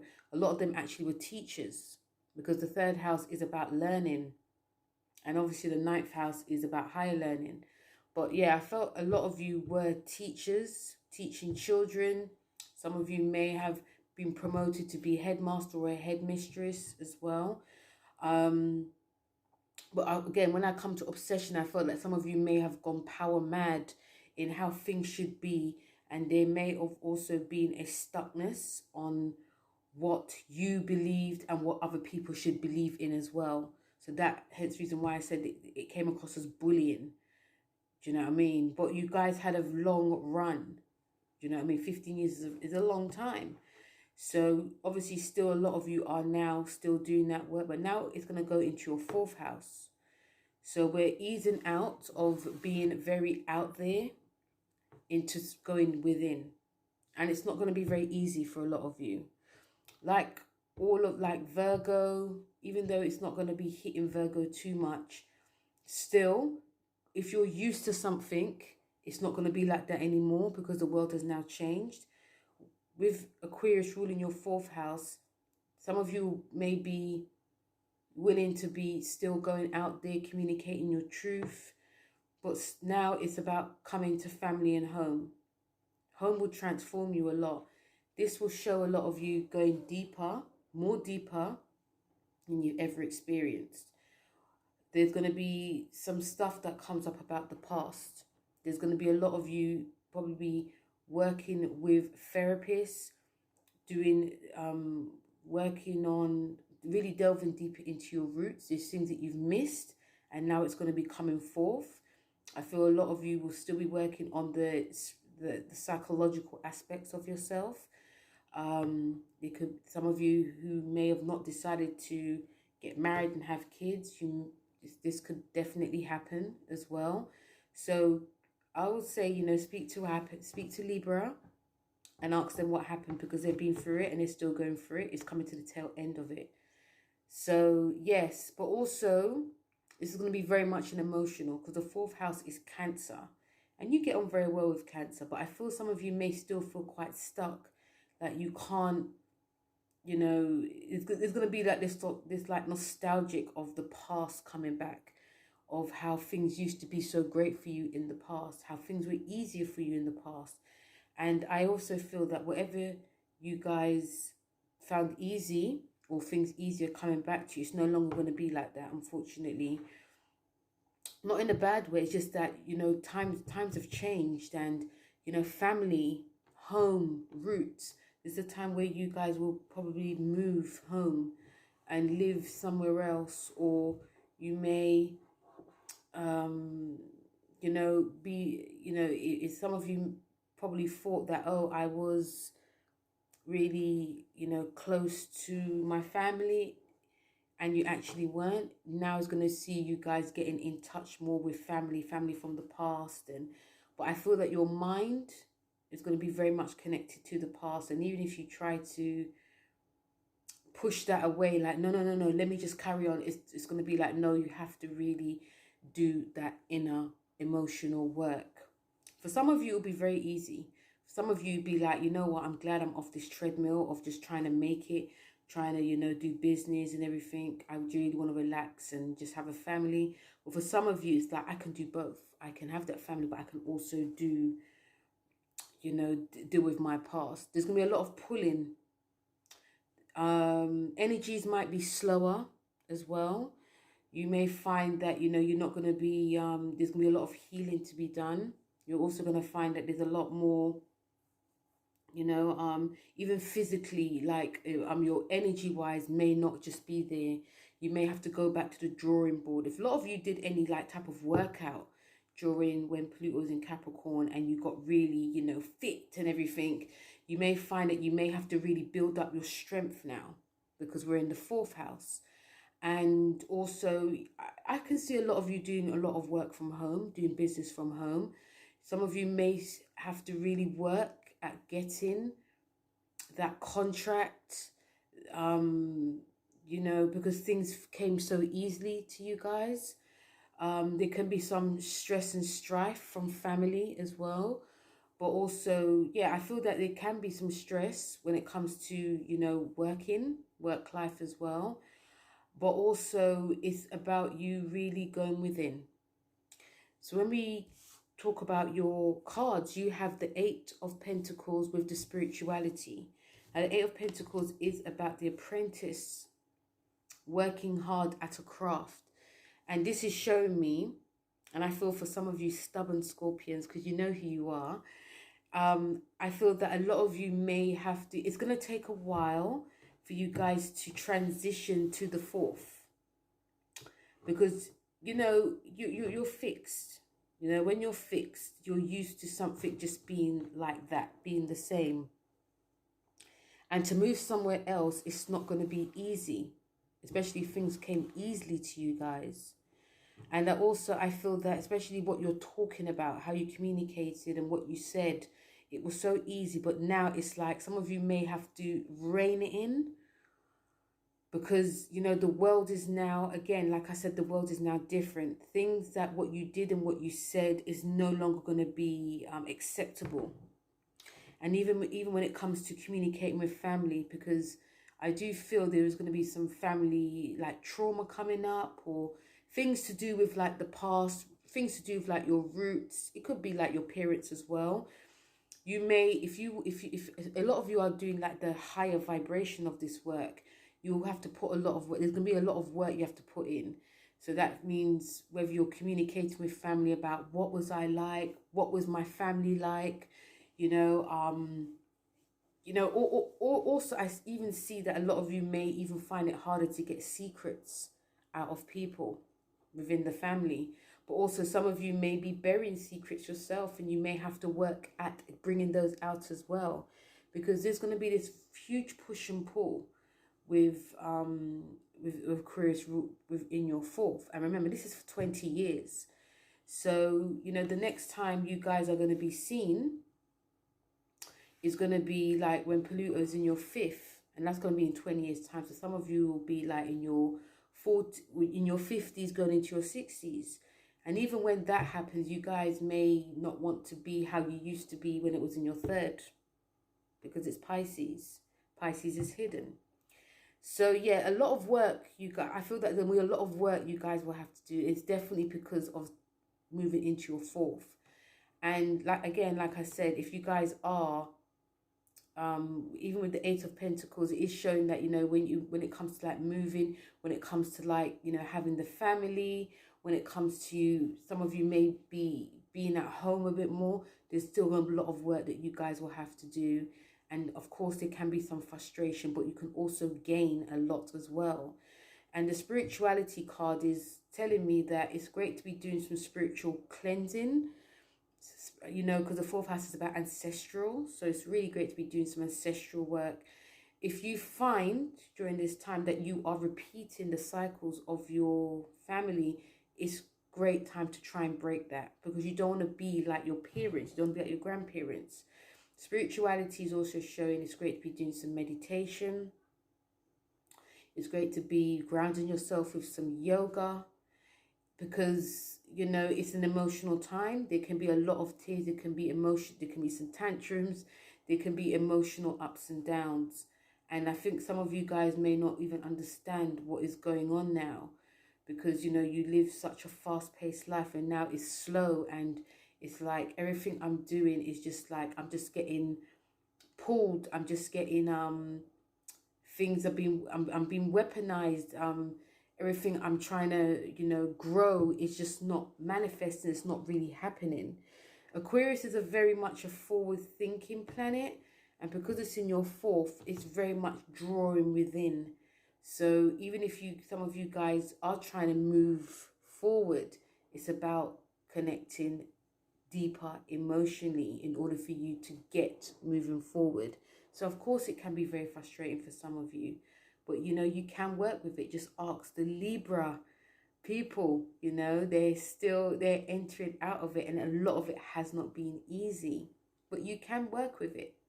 Okay, it's just that you just have to you know, just that you guys are, you know, let's be real, you guys are stubborn. So you guys are used to working at a certain pace. You don't like change. But what this can bring is a transformation within you. You'll be transforming yourself, transforming ancestral ties and breakages, and you know, you'll be discovering so much more about how you are when it comes to like your family and home and your past. Okay. Hello, Sagittarius, and welcome to your Pluto in Aquarius. So, Saggies, if we're going to go back, way back, we had Pluto that entered your second house in Capricorn.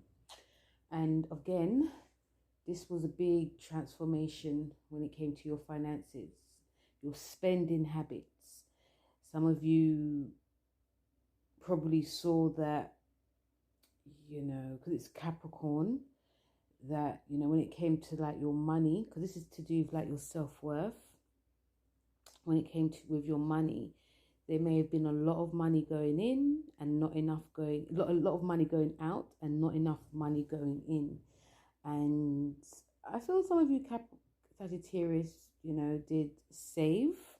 I feel I got this big element of you guys did save your money, and you may have made a lot of savings, because Capricorn is that taskmaster of, you know, not overspending. So some of you, you know, probably did take your finances very seriously, like saving your money, putting it into certain stocks and shares, bonds, you know, providing for family. And there may have been this whole thing about your eating habits as well, like what you were eating, you may have really transformed that. And, you know, I felt this definitely was on a psychological aspect as well. So, yeah, so I think those of you who did manage to save throughout the past 15 years, you may see that your money has really flourished. Some of you may, because, you know, Saggies, you're not very, even if you did save, I don't feel a lot of you were stingy in any way. Some of you could have been. I thought some of you like really did help people, helping friends and family. Some of you may have gotten the piss taken out of you. You could have invested in something and you found out that in the end, because you know, Pluto rules your 12th. So there may have been some hidden things that you didn't know about. So I feel, and this 12th house is to do with hidden enemies. So there may have been a case of you guys, you know, helping someone out and they probably took and you only found out later. So, you know, there was this big realization. There could have been some of you thinking, you know what, this is not going to happen to, and also I feel that this is a thing of, this is not going to happen to me again. And you were very careful with who you trusted when it came to your money. This could have also been to do with a bank, something to do with like the banking system as well. I feel that you guys' mind and really and beliefs really changed when it came to that. But I think some of you didn't save. You probably just spent, and then you realized, oh my God, I should have like saved for this, saved for that. It was actually great time for a lot of you to have invested in something that was a charitable cause, something worthwhile, something that was to do with people that didn't have as much as yourself. And obviously when it's about self-worth, this obviously made a lot of you feel better, but also it was for like the people type of things. But all in all, I do see that, you know, when it comes to anything to do with like money, you know, food, even like your creativity, You know, there's a lot of change that really happened for you guys. And I feel there's a lot of lessons that you guys learnt along the way as well. It may have not been as easy, but some things were worth doing and some things were worth living in order for you to like see like a big outcome. Now it's in your third house for the next 20 years. And I am picking up a lot of the Pluto in Sagittarius generation as well. But again, I'll be doing a full video on that, a podcast message. So listen out for that, guys. For those of you who are born 1995 to 2008. But this is in your third house, Sagittarius. And this is going to be perpetuating a lot of you to be at the forefront of stuff when it comes to how you communicate, podcasting, writing, speaking, journalism. I can see a lot of you, I could definitely see a lot more Sagittariuses being at the forefront of speeches, speaking like your truth as well. I could also see some of you for the next 20 odd years, because this is gonna sextile you in a great way, like all the fire signs, obviously except Leo, but all the fire signs will really benefit from this. So yeah, I can see a lot of you doing like a lot of like research. I feel some of you could be really finding your voice and maybe exposing things that people don't want to hear, people don't want to talk about.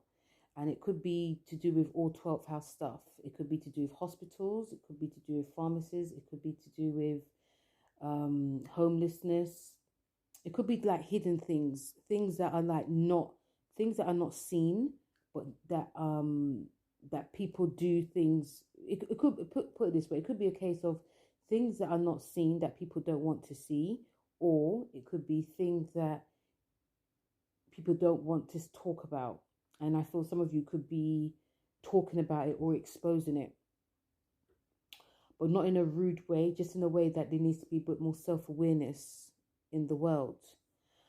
And, you know, again, I feel that a lot of you will be changing things as well when it comes to how people think. It really does depend on, especially if you are in the media, if any of you guys decide to be in the media. The third house is about business as well. So there could be a lot more stuff to do with business, contracts, not necessarily like teaching as well. Some of you could decide to be teachers. Some of you could decide that you want to start putting some work out there, doing more writing. Third house is also with siblings and neighbors and your neighborhood.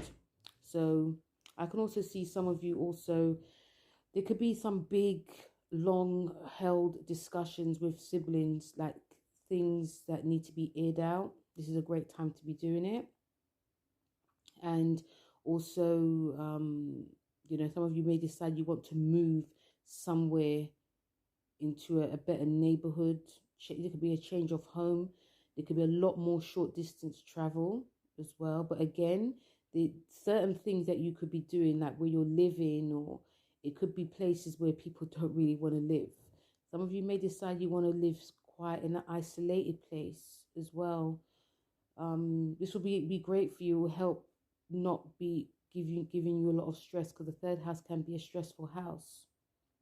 It can bring on anxiety. It can bring on mental activity, which can cause stress. So if any of you guys decide that you want to move somewhere a bit more quiet, or somewhere that people would never live, it actually might be really beneficial for you. Some of you maybe decide that even though you're speaking, you don't actually want to be seen. You know, but it is a powerful time for a lot of you to be heard and seen. It's a powerful time for you guys to be making money, because you can talk to what happened to Scorpio when they had this. You know, I feel a lot of you can make a great business out of things, but I think it's going to be very different for you Saggies, because you guys are going to be doing it for others. It's not going to be just for the self. It's going to be more for helping others find their voice as well, not just about your own voice. It's not going to be in a selfish way. It's going to be in a great way. It's also going to be helping other people to be confident in what they want to say. And also, remember, Aquarius also rules humanitarianism, activism as well. So you guys could also be at the forefront of this. It's a very powerful time for you. And the card that you got is the Three of Wands with Follow Your Dreams. So you guys are definitely looking towards the future. You guys are seeing the future. You guys are really revved up and ready to go. All what you have seen in your second house activation, your third house, you're going to be bringing it forward to your third house. Your dreams, I feel that your dreams are big. Your dreams are real.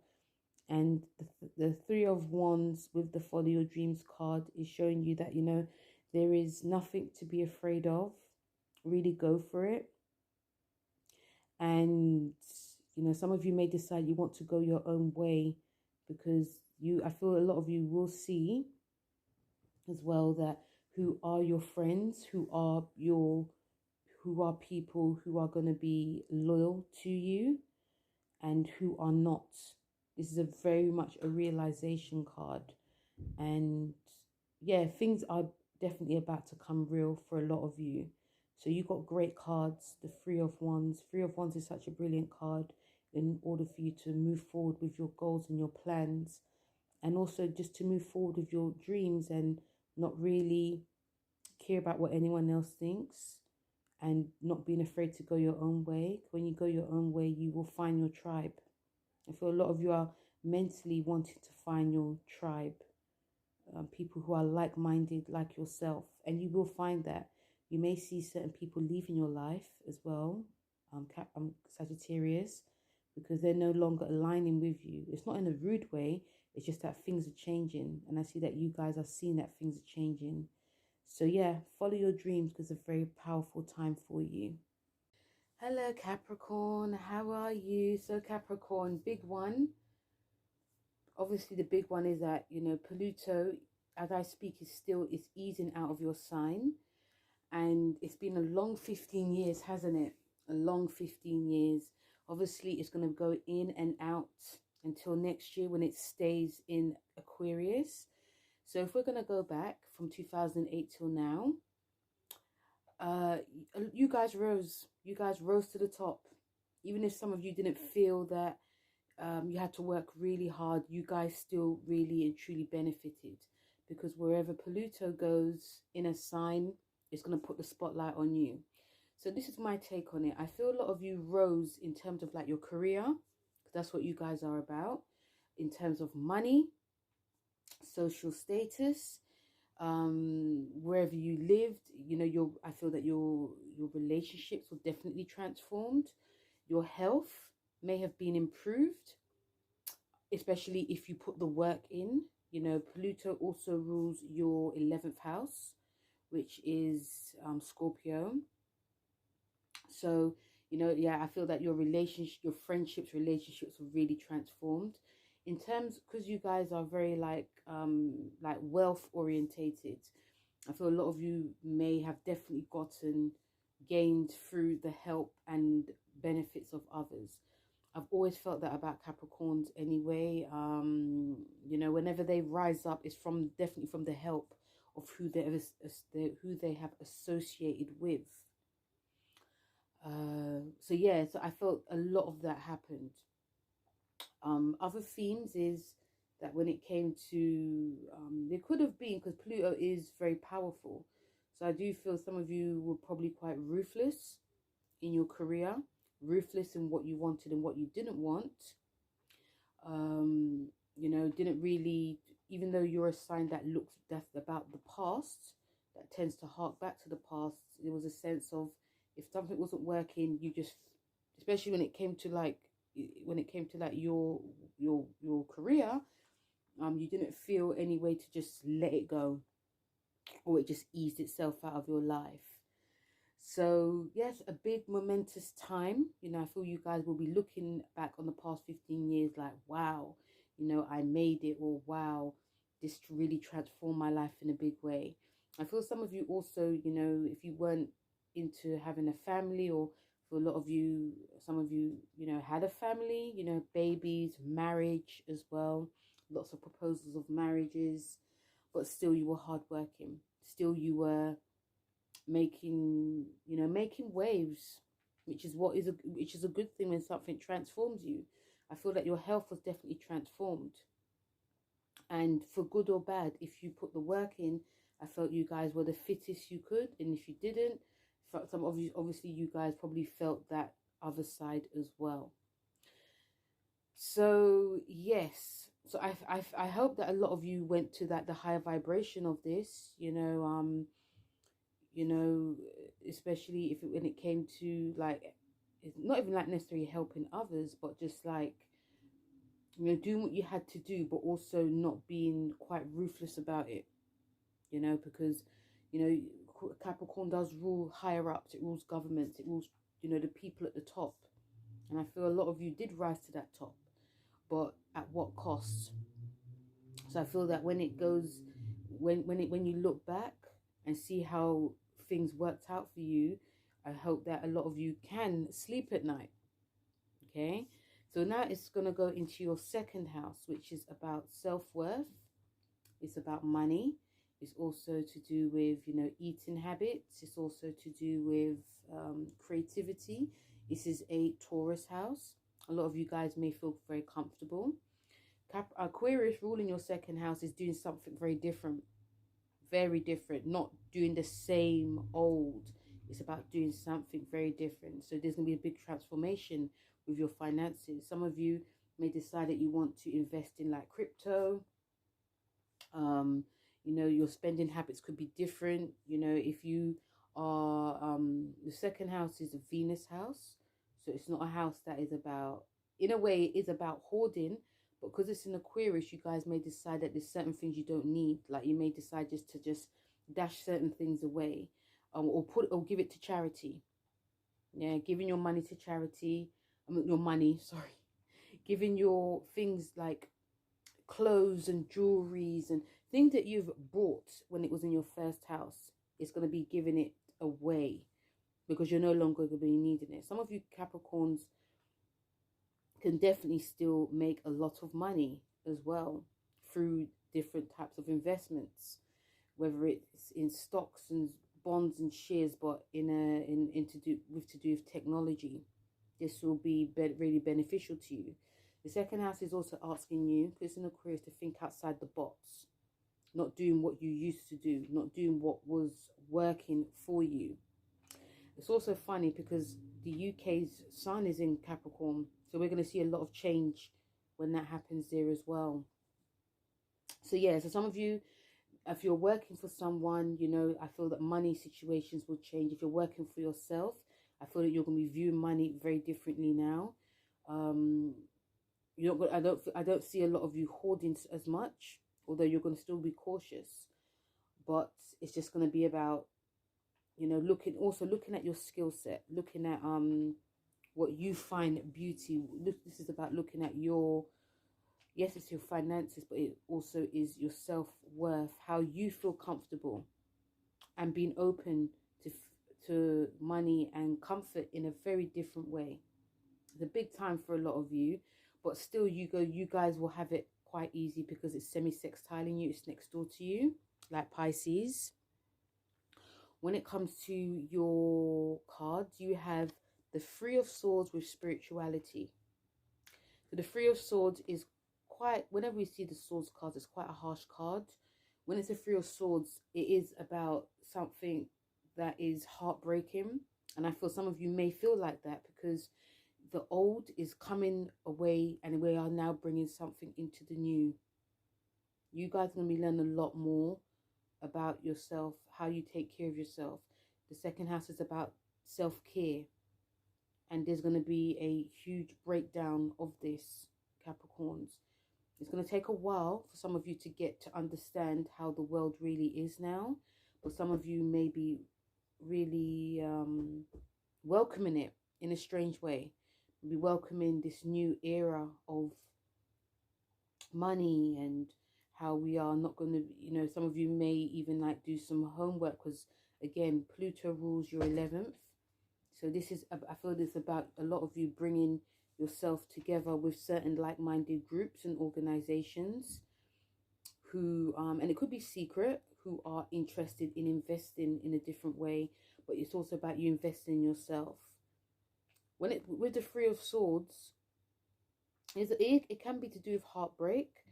So there can be some of that definitely coming up. With the spirituality card, it's about you connecting to yourself spiritually, connecting to your money and your savings, and you know, connecting to things that you've always felt was always going to be like this in the same way, but it's now going to be broken down. When I say that, I feel there's going to be an emotional side. It can feel like a bit like an ending, a grief that could be happening for you guys. This can be to do with a relationship with yourself or with your partner, or it can be a relationship because an old world is dying out.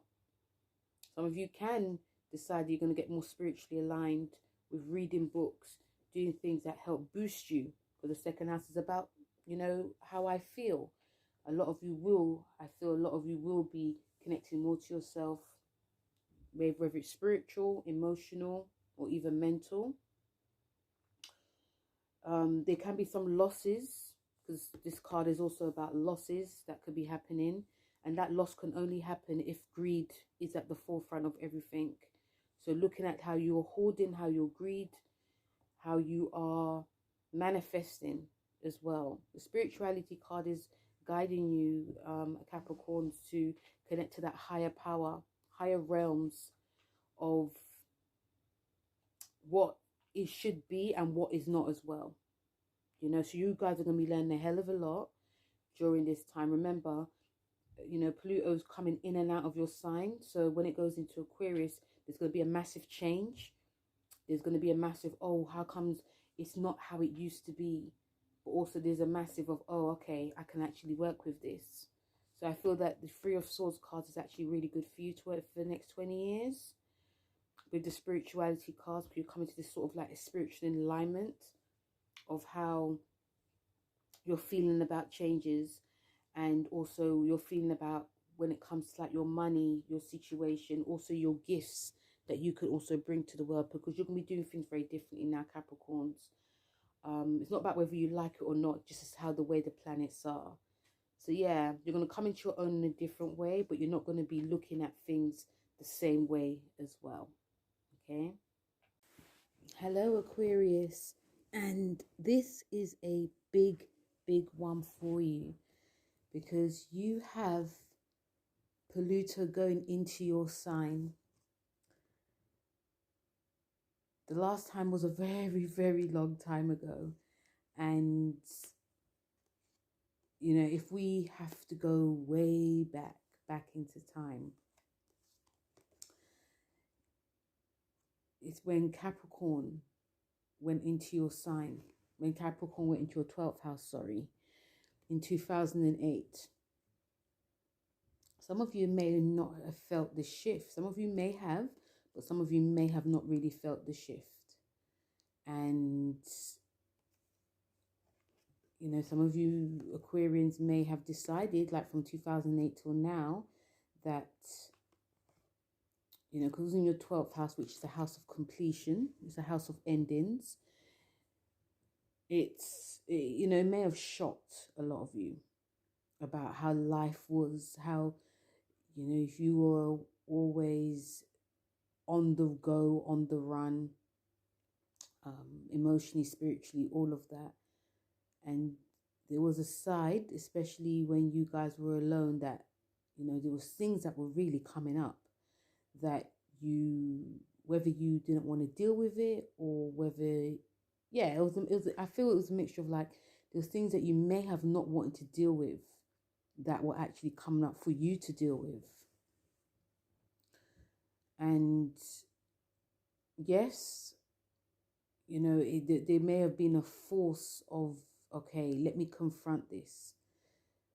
The 12th house is about things that are hidden, that are not seen.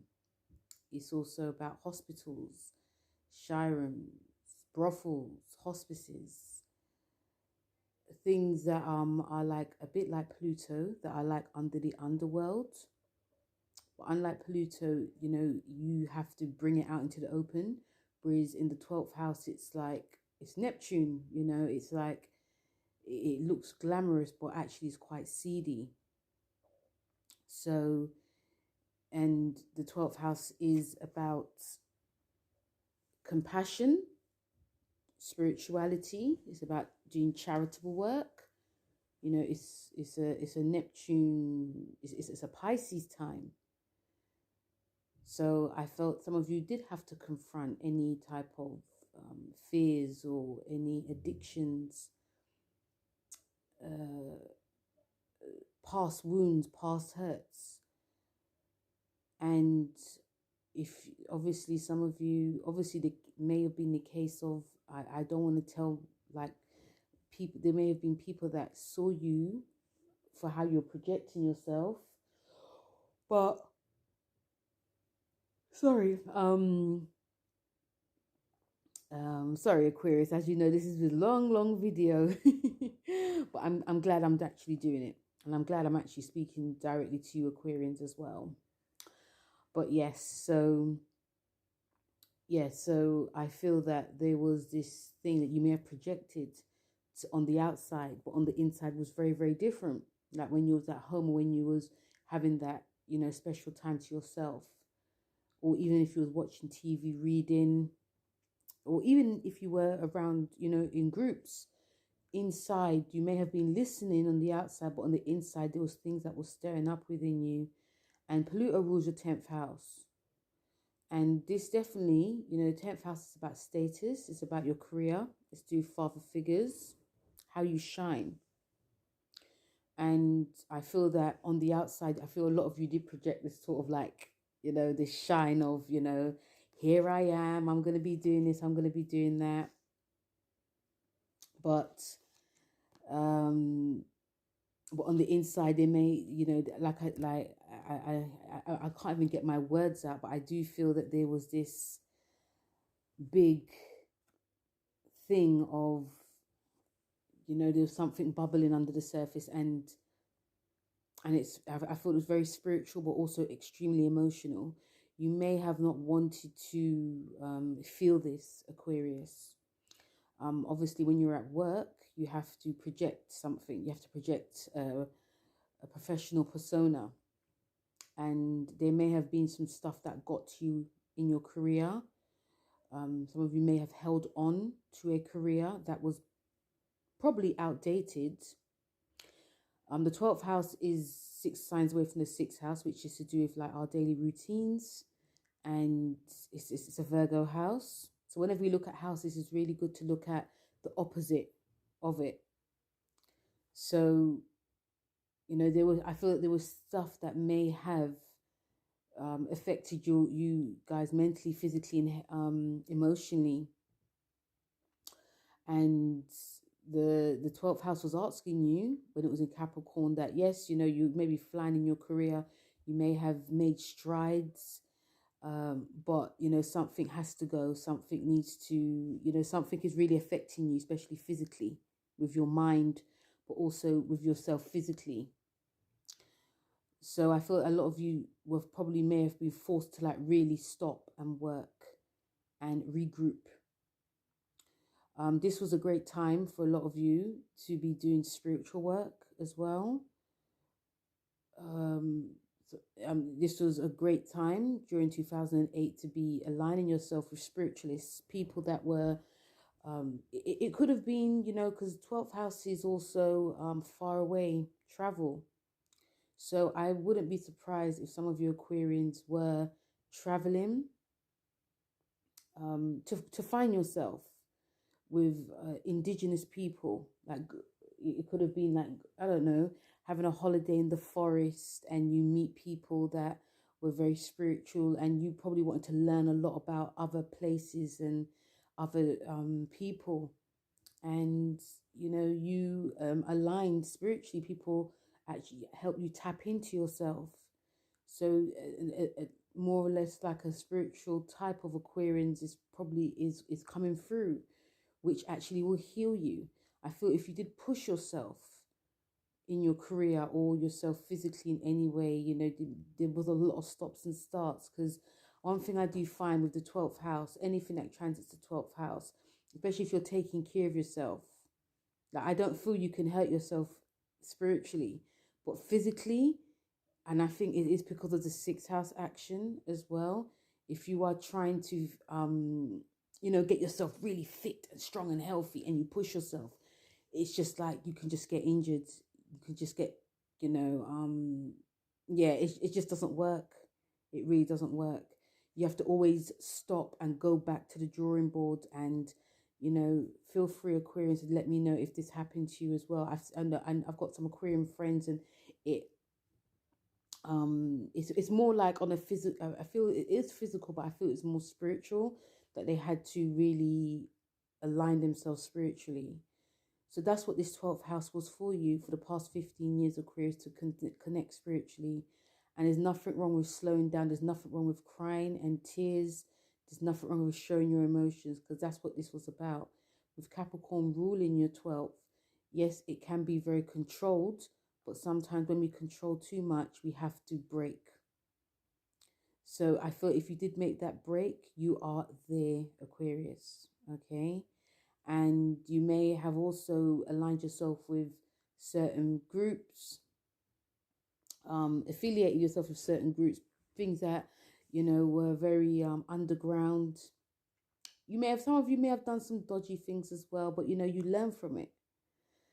When we come now to we're coming now to your first house. You know, you've come into you guys have come into your power, because we had this conjunction, which is in we got this conjunction, that happened on the 21st of December 2020 in your first house. So that was like, you can see a lot of you are really pushing through. A lot of you are really getting yourself aligned. Jupiter Saturn conjunction. There's a new Aquarius pushing through. When Pluto goes there, even though it's going to be in Capricorn, coming out of Capricorn, it's still a good thing, because next year in January, it's going to be different the next 20 years. And we're going to, you know, there's this debate about, are we in the Aquarian age? I feel that we are. You know, I feel or we are easing into it. But regardless, we've got so much air energy coming through the next, 250 years or 800 years. We're in the air era. Okay, the next conjunction is happening in Libra, then it's happening in Gemini, then it's going to go into Aquarius. It's going to just go like that, you know. And you guys, regardless of what happens, regardless where all the outer planets are going to be going, you're still going to rise. And this being in your first house, you know, with Pluto ruling your 10th house, you're going to rise up. All what you have learnt during your 12th house is just preparing you for the first house. And we probably could see a lot of more spiritualists, Aquarians. I feel some of you may be at the forefront of the rights of others. When Pluto goes into Aquarius as well, we're going to start seeing a change of guard. And we can't talk about Aquarius unless talking about Leo. So, you know, I feel some of you may tap into that Leo of, you know, having this sort of like star quality, wanting to shine, but shining for the best, not shining for the greatness. I feel if I was going to say one thing about this Aquarius being, because, you know, you're going to be transforming in a big way. You're physical, you're going to be transforming. If you've pushed yourself physically when it was in your 12th, you're now going to be being smarter.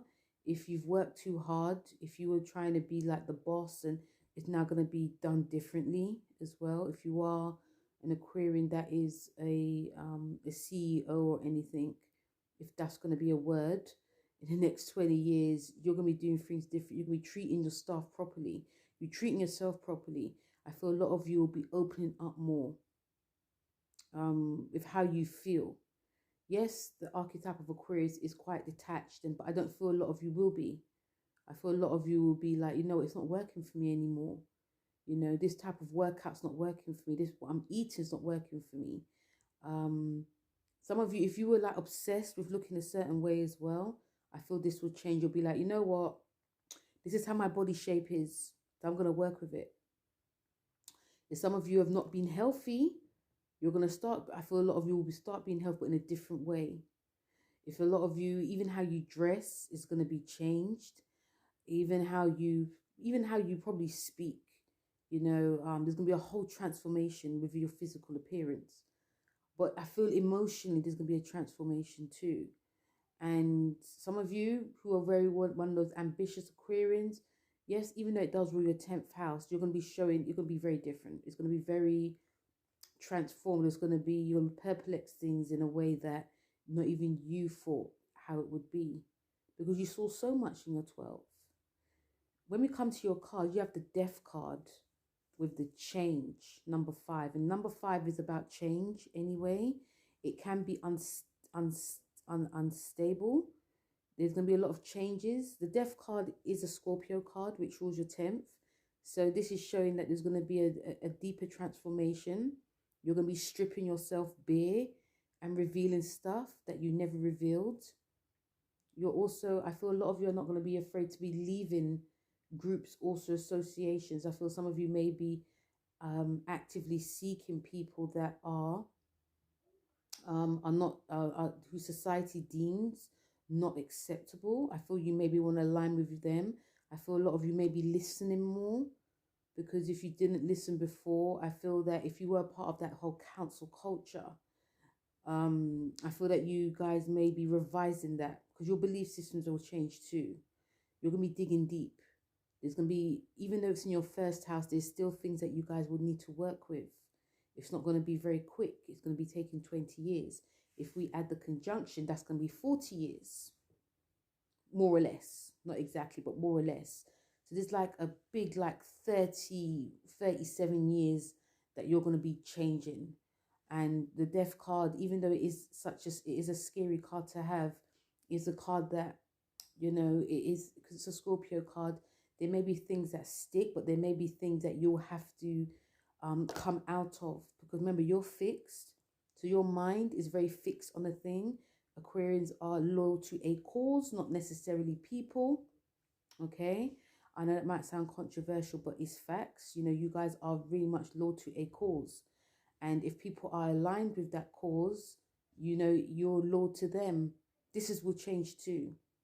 You know, some of you may be called out for your, there may be a case, some of you may be called out for being a hypocrite, for being rebellious, just for being rebellious sake. You know, I do feel be mindful of who you surround yourself with, be mindful who you, what you say, because I feel whatever you say, it's going to be impactful. Be true to yourself as well. So the Death card is saying as well, because this is a Pluto card, and Pluto is very karmatic. So it is a case of, you know, I feel that you should do what you want, but also be mindful that you are not doing things and saying things and doing the complete opposite. Some of your Aquarians could be rising up to the ranks of like politicians and, you know, but also this is a very different way. The change card is like, there's going to be lots of, again, when I talked about change, number 5, which is in the tarot, ruled by the Hierophant. So there are going to be things that are going to be in place, but also I feel that what you've believed in is no longer going to be like viable or working. So know that change is good. Some of you may resist change, but it's going to be for your better good. So yeah, there's going to be changes, I feel, all across the board for you Aquarians. And again, change is good. Even if you resist it, I feel some of you will see, actually, you know what? It's actually going to work. You know, so yeah, big, massive time for a lot of you Aquarians. And again, feel free to let me know. And we've come to the final one. I know, guys, this is a very long video, but I feel that this really had to be done. We have Pisces, and Pisces, this conjunction, Pluto is going into your 12th house. So Pisces, you know, it may feel, you know, because I think you're tasting this anyway. You know, you got the Saturn conjunct Pluto in your 12th. You've also got Saturn in your 12th as well, which is actually going into your first. But still, we have this Pluto going into Aquarius in your 12th. It will go in and out of your 11th, and it will go in your 12th house again. But, you know, I feel a lot of you Pisceans are very happy because, you know, the signs, it's in your 12th house anyway. And, you know, even what I said to Aquarius, if we're going to go back, way back in 2008, big transformation when it came to your groups, association, your goals and your friendships. Now, when this happened, Pisces, during when this happened, Neptune went into your house. And I felt that a lot of things actually disappeared from your life when it came, you know, when it like your friends, there may have been friends that disappeared. There may have been stuff that came up within your body. I'm picking up like things like water retention, or there could have been addiction. There could have been this delusion of glandular that was coming up. But also, if we're going to combine this with but on the good side, especially when Neptune went into your house, you know, a lot of you tapped into yourself spiritually. But also, if we combine this with Pluto, I feel this brought up a dissolvement of friends. Like if you had a lot of friends before, when they went to 11th and your first house, Neptune in your first and Pluto in your 11th, there may have been this case of like, you may have I feel a lot of you disappeared from friends. A lot of you distanced yourself from certain people, or it just naturally happened. But I feel essentially a lot of things left your life because you may have started to see things for what they are. And obviously it was like the first decan of Pisces that saw this. But yes, so I felt that, you know, even like your goals changed. So if you were, I don't know, if some of you were artists or some of you work in the corporate world, you probably have left that and started to work on like projects that you were actually passionate about and aligned yourself. There may have been people or even a small group of people that you aligned with that actually helped you. But still, there may have been some drama. There may have been some power control games going on. Like there may have been some people may have been obsessed with you or even possessive of you. Even you could have had that, putting like possessions, obsessiveness, obsession with your goals, obsession with a group. There may have been you've been ostracized for a group, or you may have just left the group because it, you know, I remember Pluto rules your 9th, which is about, you know, far away distance and travel and higher learning. So you learned a lot when it came to that, Pisces, and some of it was very ugly. Some of it was very ugly. I feel during this time, some of you also may have, in terms of relationship, you may have gone to relationship due to like the people you surround yourself with, like a friend. There could have been, you know, it's probably started a family. I'm combining Neptune here with Pluto. And with that, it does come change. It does come, you know what, I'm not happy with this anymore, or I want to stay more with my children. And there may have been a bit of a stagnation going on. You may have, like, in the beginning, started doing, like, being quite ambitious, but after a while, it sort of went to the side. But, you know, Capricorn ruling your 11th, it is about time, you know. So even if you are working on something and it's taking very long, which it should, because when we're not in the world of rushing anymore, I feel that when Saturn enters your first, this is when, you know, we might be seeing like the fruits of your labor. Remember, Saturn's going to be in your sign for like 3 years. But still, we've got this conjunction, Saturn and Neptune in the 0 degrees of Pisces, which is going to be hitting you anyway. So it's going to be a very long time. So when it's in your 12th now, you've come in, you're home, you're relaxing, and, you know, even again, Pluto ruling your 9th. I feel a lot of you are going to be doing certain secret things behind the scenes, learning new language. This is great to be doing that. This is great for a lot of you to Some of you may decide you want to immigrate somewhere far away. Some of you may decide you want to be a nun, work in hospitals, work in pharmacists, work helping people that are less well off. You're going to be very transformed wherever you go. Your relationships will be transformed. Your physical will be transformed as well, Pisces. Again, when I talked about the 12th and the 6th house, I feel if some of you, and I feel because Saturn's going into your first, this is when, you know, your physical is going to be changing. So it's not a time to be just going really hard and fast. It's still take your time because, again, you may have to go back to the drawing board of things. This is about listening to your body.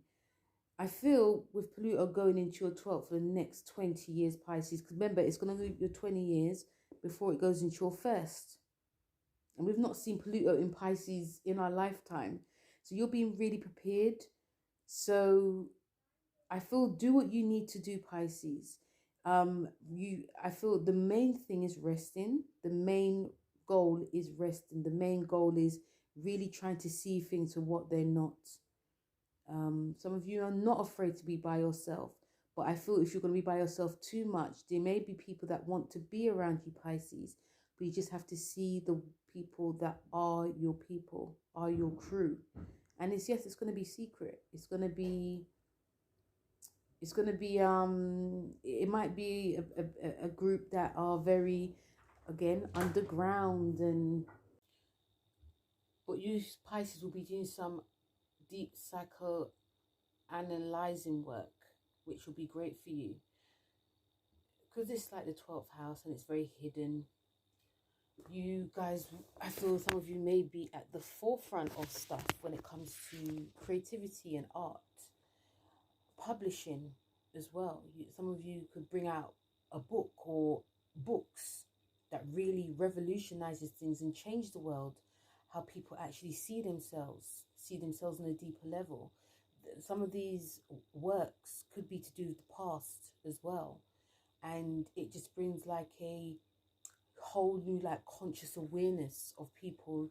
You know, if people have been seeing the world on a level that is very surface based, I feel that a lot of you, especially if any of you Pisces are artists, you know, whatever you bring out, especially when Saturn goes into your first house, and you know, with Uranus being in your third, this is going to be traveling worldwide for people.